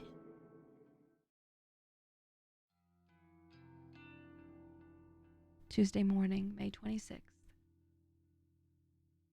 The incessant chirping of birds gently kindles the embers of my consciousness. My heavy eyelids open to find my body contorted before me, legs splayed across the couch in the most uncomfortable position I can imagine. I groan and twist my torso, letting my spine pop and crack until the aches in my body drift away. I need to stop falling asleep on the couch. I'm still young, but I can't handle a night away from my comfortable bed. My eyes fall upon my open laptop, lying on its side on the floor. The screen is blank, the battery drained. I briefly panic, hoping against hope that I saved my work before falling asleep. I stumble to my feet and pick up the laptop, then charge towards the power outlet. I plug in and boot up, revitalizing the mechanical beast and feeling a wave of relief as the whirring of the internal fans signify the breath of life. The screen flickers and bathes my eyes in harsh light. My eyes squint against my will, and I make out the image before me. The mutilated corpse of my latest victim. Perfection in picture form. The timestamp in the lower corner reads May 27th, 11:07 a.m. Tomorrow's date. The photo is ready to be sent out. If I send it now, the victim will receive it immediately, notice the date, and realize that her death is imminent. It's time to set the wheels of demise in motion. Leaving my laptop at the outlet, I quickly dart to the kitchen. Well, to call it a kitchen is misleading. It's simply a tiled area connected to my living space with a small refrigerator, microwave oven, and a single hot plate. A small stack of drawers is nestled next to the fridge, and I pull open the second drawer from the top. Plunging my hand inside is always an odd sensation. My fingers get buried underneath a dozen cheap plastic flip phones. I grasp one of the phones between my thumb and forefinger and remove it from the drawer. It's a scratched up pink model from 2010 or so, a relic from a time not all that long ago, but that may as well be forgotten. I flip the screen up and turn the device on, relieved to see this artifact still holds power. To be fair, I charged up all of these phones just a few weeks ago, but the fact that they retain a charge after being inactive for so long is a testament to their engineering. In any shady line of work, these kinds of phones are referred to as burners, cheap disposable devices that are discarded as soon as the purpose is fulfilled. I acquire them by rather unsavory means, but that's neither here nor there. I use these phones to send out the photos I make. By doing this, I avoid using my personal phone and thus prevent anything from being traced back to me. When a photo has been sent, I keep the burner phone for 24 hours just in case the victim sends a reply. I know I'd get a good laugh out of that. Of course, I don't keep the phone on my person. I store it in an old shut-out backup of my apartment building. When 24 hours have passed, I remove the phone's SIM card, snap it in half, and discard it with the combustible trash. The phone itself gets smashed and trashed in dumpsters outside a convenience store. I also deleted the photos off my hard drive and clear my internet history. Obviously, I don't even use my internet connection at home. I leech off my gullible neighbor's Wi-Fi. He's under the impression I can't afford my own internet connection. Whether or not I convinced him of such is irrelevant. So, he's happy to share his connection with me. Should the police ever try to track my actions, they'll only be led straight to my neighbor. I've gone to great lengths to ensure my actions are untraceable. This has all been in anticipation of my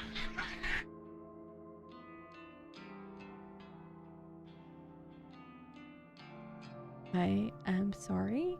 Tui is in a false pregnancy, and she's very nippy right now. This has all been in anticipation of my inevitable success.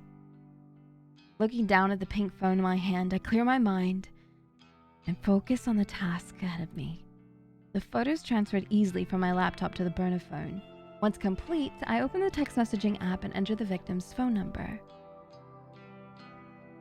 I leave the message field blank, but I attach the photo, of course.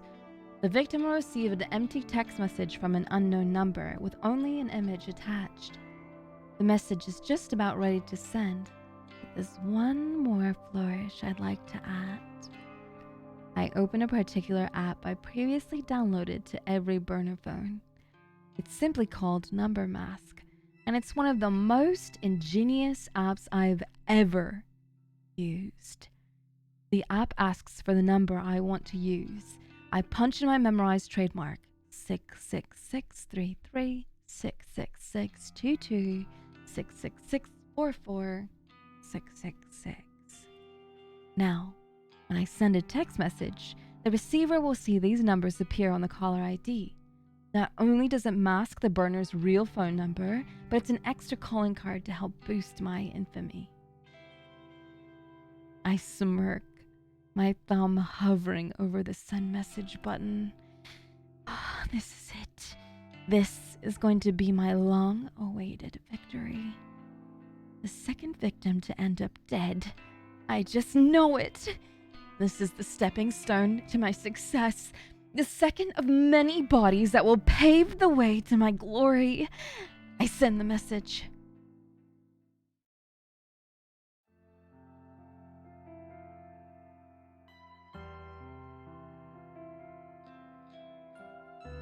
And with that, I think I'll end today's stream.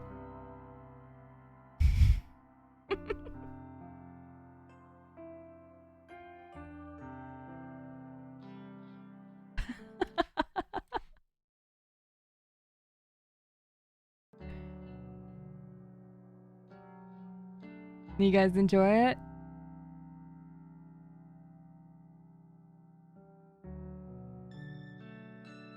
my goodness. So many of you really enjoyed it. Okay. 5 more minutes.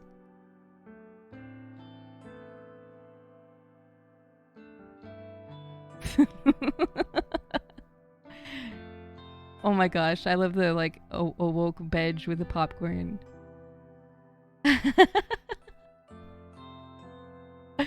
Aw, you guys are so sweet. Okay. 5 more minutes. This is my first stream. If anyone is new to the channel, welcome on in. Thank you so much for being here. I do appreciate it. I'm gonna need that 5 minutes. Okay. Okay, 5 minutes.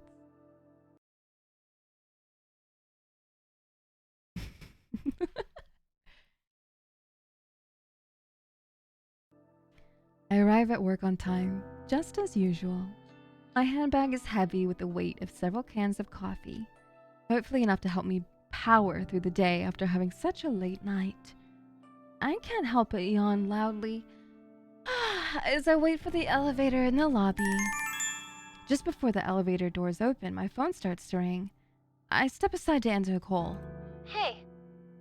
Hi, Noriko. Good morning. Did I call at a bad time? Not at all. I'm just about to go into the office. Oh, should I call back later? It's no problem. Don't stress. Okay, sorry. The nervous, apologetic girl on the other end of the call is Ai Sato, an old school friend from back in the day. Though we never really had any common interests, we used to be inseparable at school. She was shy, I was introverted.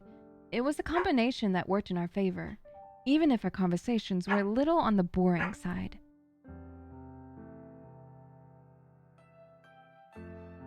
Ai has gotten better. She's definitely more outgoing, but she still suffers from a great deal of social anxiety. As for me, I'm still pretty introverted.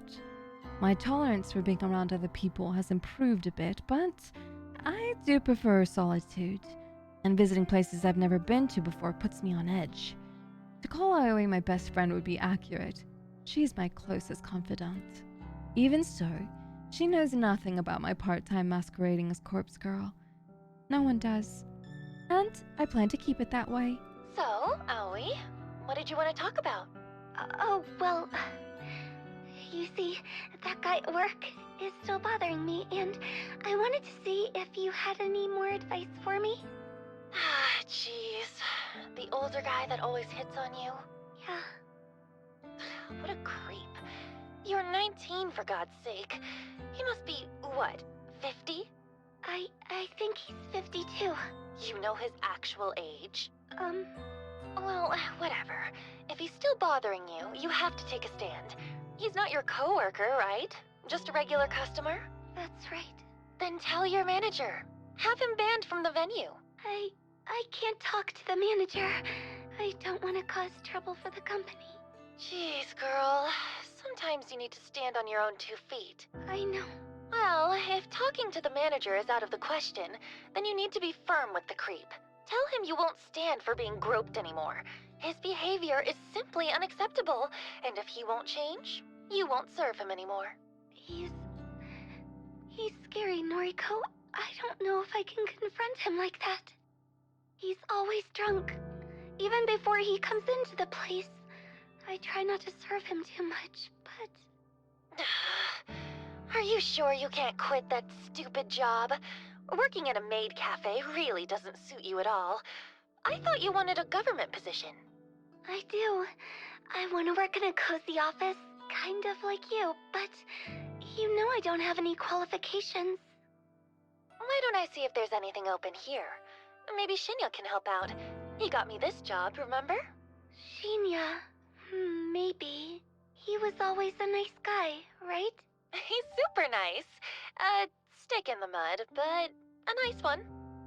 Noriko, don't be mean. Corpse girl is on phone with friend and suggesting a new job. I works at a maid cafe and gets groped. So Corpse Girl is trying to suggest ways to get her a job. Oh my god.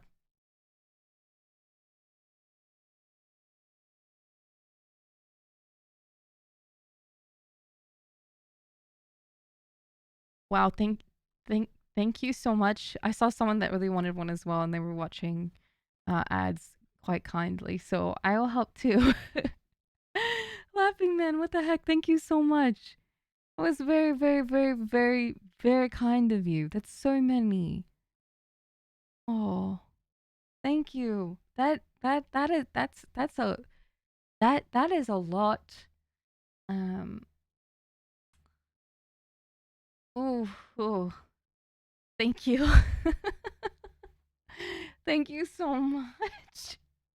I appreciate that, laughing man. Thank you. Man, I hope that those that have been watching are lurking. And if you just got a sub from Laughing Man, that you're no longer bothered by the ads. Huge thank you to Laughing Man. That was, you didn't have to do that, but thank you so much. And Identity Crisis, welcome back for 19 months. Thank you for being kind. My goodness. Thank you. Oh my god. Just, no, I got you here. I'll help. I'll help. I haven't really seen so many people be like, boo, ads in a really long time. My gosh. Thank you, laughing man. Thank you.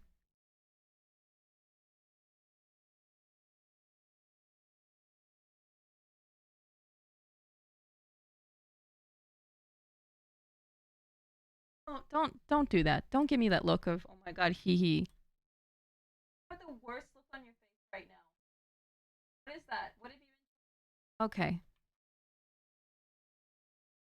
There will be a VOD. I was late for this. Yes. I'm gonna actually upload it straight to my main channel. I'm gonna ask Ghost to maybe just cut it a little bit, like the beginning. And any visual novels I do on stream, I want them to be cut up to be just like processed on the main channel rather than just the VOD channel so that they're easy watches. All cap, thank you so much.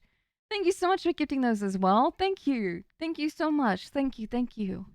I appreciate it. I hope some of you have less ads than before. My goodness. Thank you so much. And Biosight, thank you for gifting a sub as well. Thank you. One Yeety Boyle as well gifted a sub to Tom27. Thank you. Goodness me. Holy crap. Thank you guys so much. I'm just really glad you all are enjoying this so much. I didn't really expect anyone to, I don't know. Oh, oh no. Oh my god. Hold on, chat. Oh my god. What is, oh god. Oh, oh, oh, it's been 2 hours. Oh,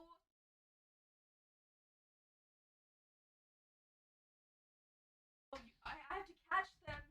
Hold on, chat. Sorry.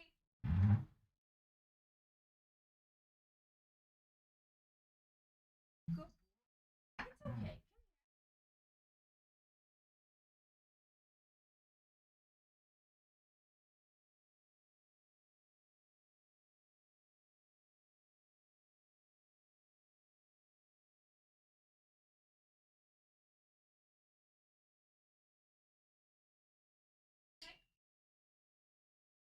Wow. I'm gonna do that later. Okay.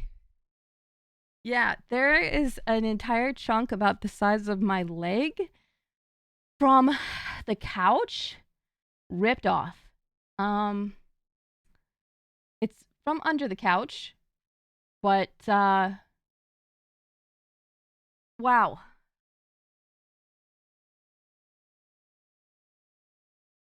Hmm. Hmm.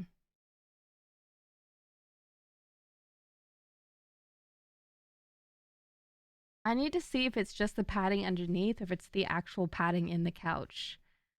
So, yeah. Anyway, let's just ignore that for now.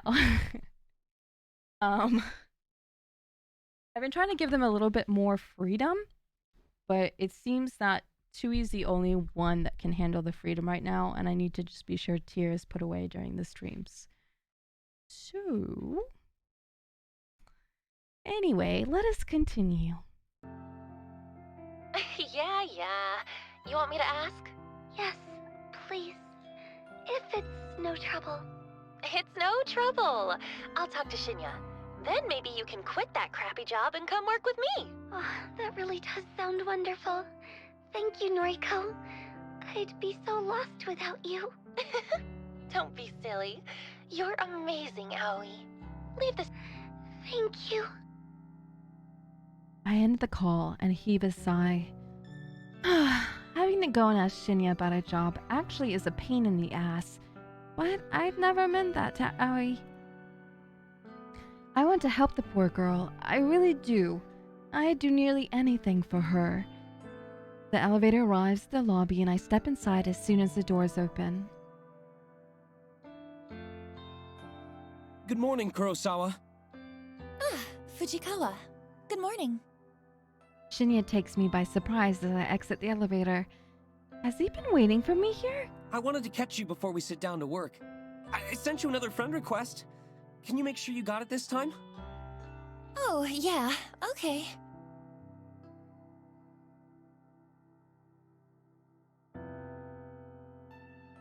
Why is this why? Why? Why did you do that? Wait, what? Why? Thank you so much. Oh my, and Ace the Shadow with, oh my god, over 2,000 bits. Oh my god, thank you so much. That is so freaking much. Oh, you hit the MMD goal, that's what it is.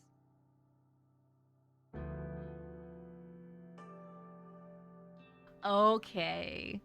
I see the incentive here. Okay. All right. I see. You wanted a sexy MMD dance. I completely understand. Okay. One away. I'll wait.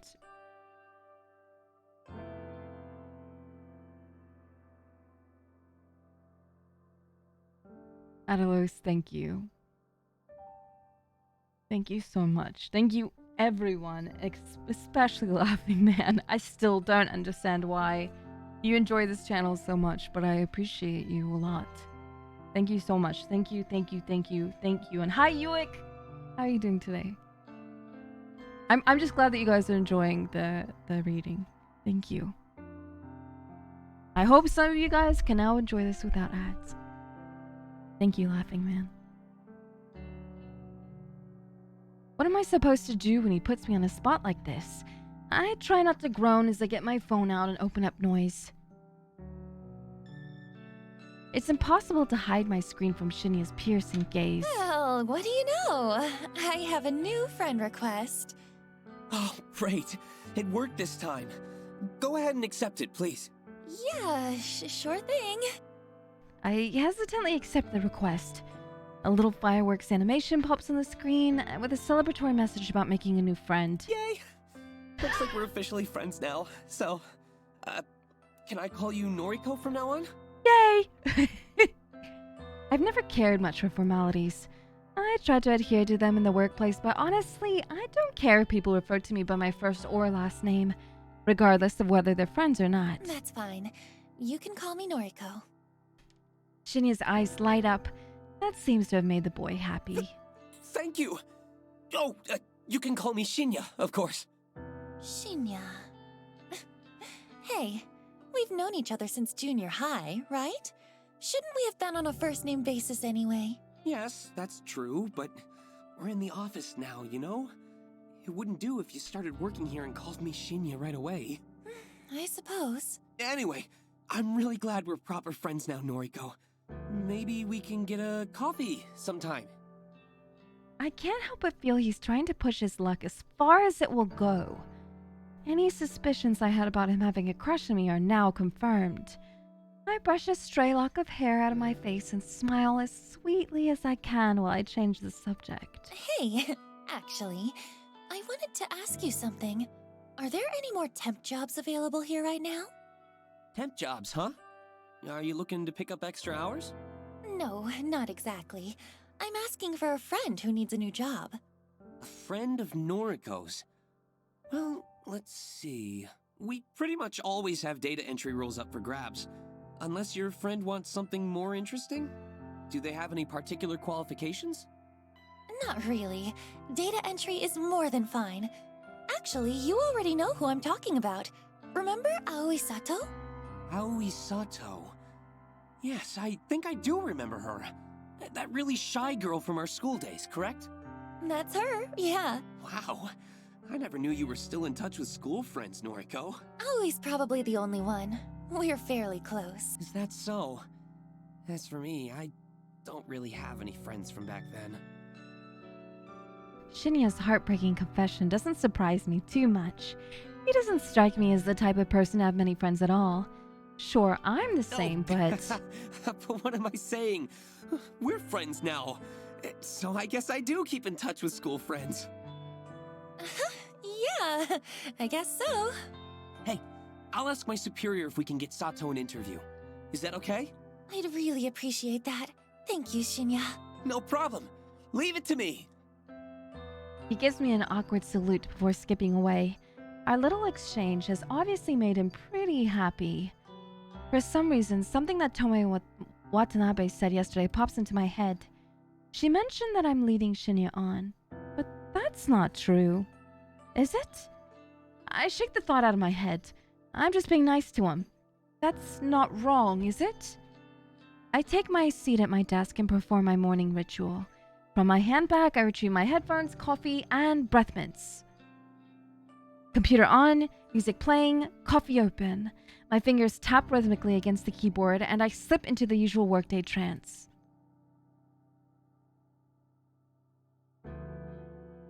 So, I see that you're connected with Shinya on Noise now, huh? My walk to the train station is interrupted by a familiar grating voice. Sounds like both of you are getting on pretty well. How did you... Of course. Tomoe and I are already friends on Noise. She would have seen the notification when I accepted Shinya's request. It's actually kind of strange that Tomoe and I are connected through the app. We added each other on my first day of work before I learned how much of an intolerable excuse for a human being she is. We simply never deleted each other, even after all these months. Our posts are entertaining anyway. And since I rarely ever post anything myself, she probably forgot we were connected at all. Until today. Now look, don't get me wrong, you hear? I ain't actually interested in Shinya. Nah, I'm real happy for you both, like. But what I can't stand is a skank like yourself getting some while I'm over here all dry like a desert. What the hell are you talking about? It pisses me off that guys just sluts like you, and you barely have to put in any work. Meanwhile, nice girls like me gotta put in so much effort to even get noticed. You think all of this is just natural? I put so much effort into how I look, you know? And guys like Shinya don't even bat an eyebrow at me. You mean bat an eyelid, right? Whatever, it don't matter. I'm sick of skanks like you getting everything for nothing. Look, let me be honest with you. I'm not interested in Shinya, and I'm not trying to be with him. I don't chase guys, and it's pretty rare that they chase me. You've got me all wrong. Like I'd believe you. Do you spend your time chasing chicks then? That's not your business. But you don't have to worry about me pursuing Shinya. Tell you what, any guy at the office is all yours, okay? I'm not interested. Oh, is that how it's gonna be, slut? You think no one is good enough for you, but they're good enough for me? You're just like all the other girls. You think I'm worth being pitied? You think I need it? Well, I don't want your pity. You're nothing but a fake skank. Is she a skank or a fake skank? I didn't know which one is which. Tomoe pushes forward, her bulk forcing me off the sidewalk into a thicket of trees bordering the path. The burning slap across my face comes out of nowhere. I'm blinded by white stars and my entire face feels like it's on fire.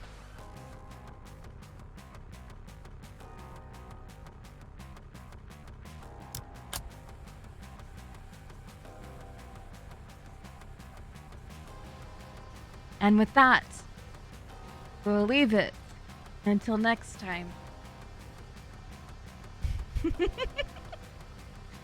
Now, the question is, chat, when do you want me to read this again?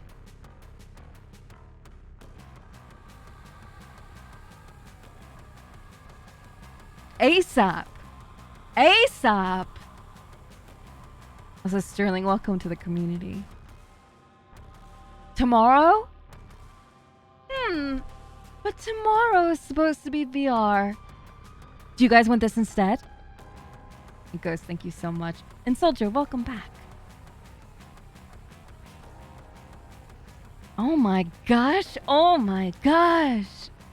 Okay. Okay, how many of you guys will be here tomorrow?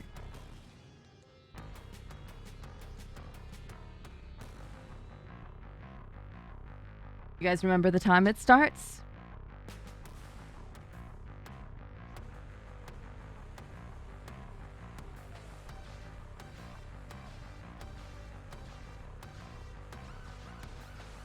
Five PS... No, I think it's 4.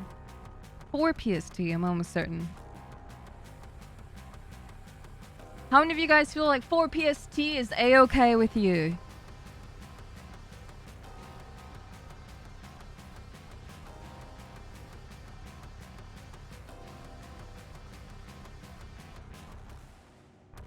Do you want it later or earlier? Is that too early or too late?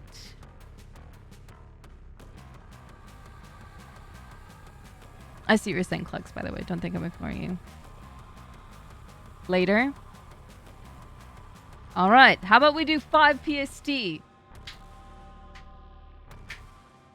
6? Is 6 PST after work for everyone? Wait, yeah, it's Friday. 6? 6? 6 PST? 6 PST? 6 PST? After work, Friday nights?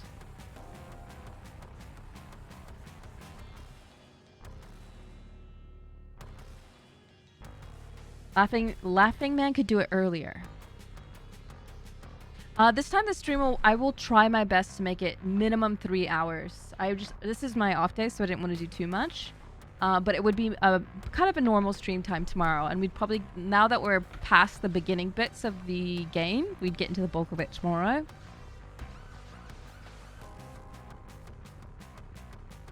You're very welcome, Tom.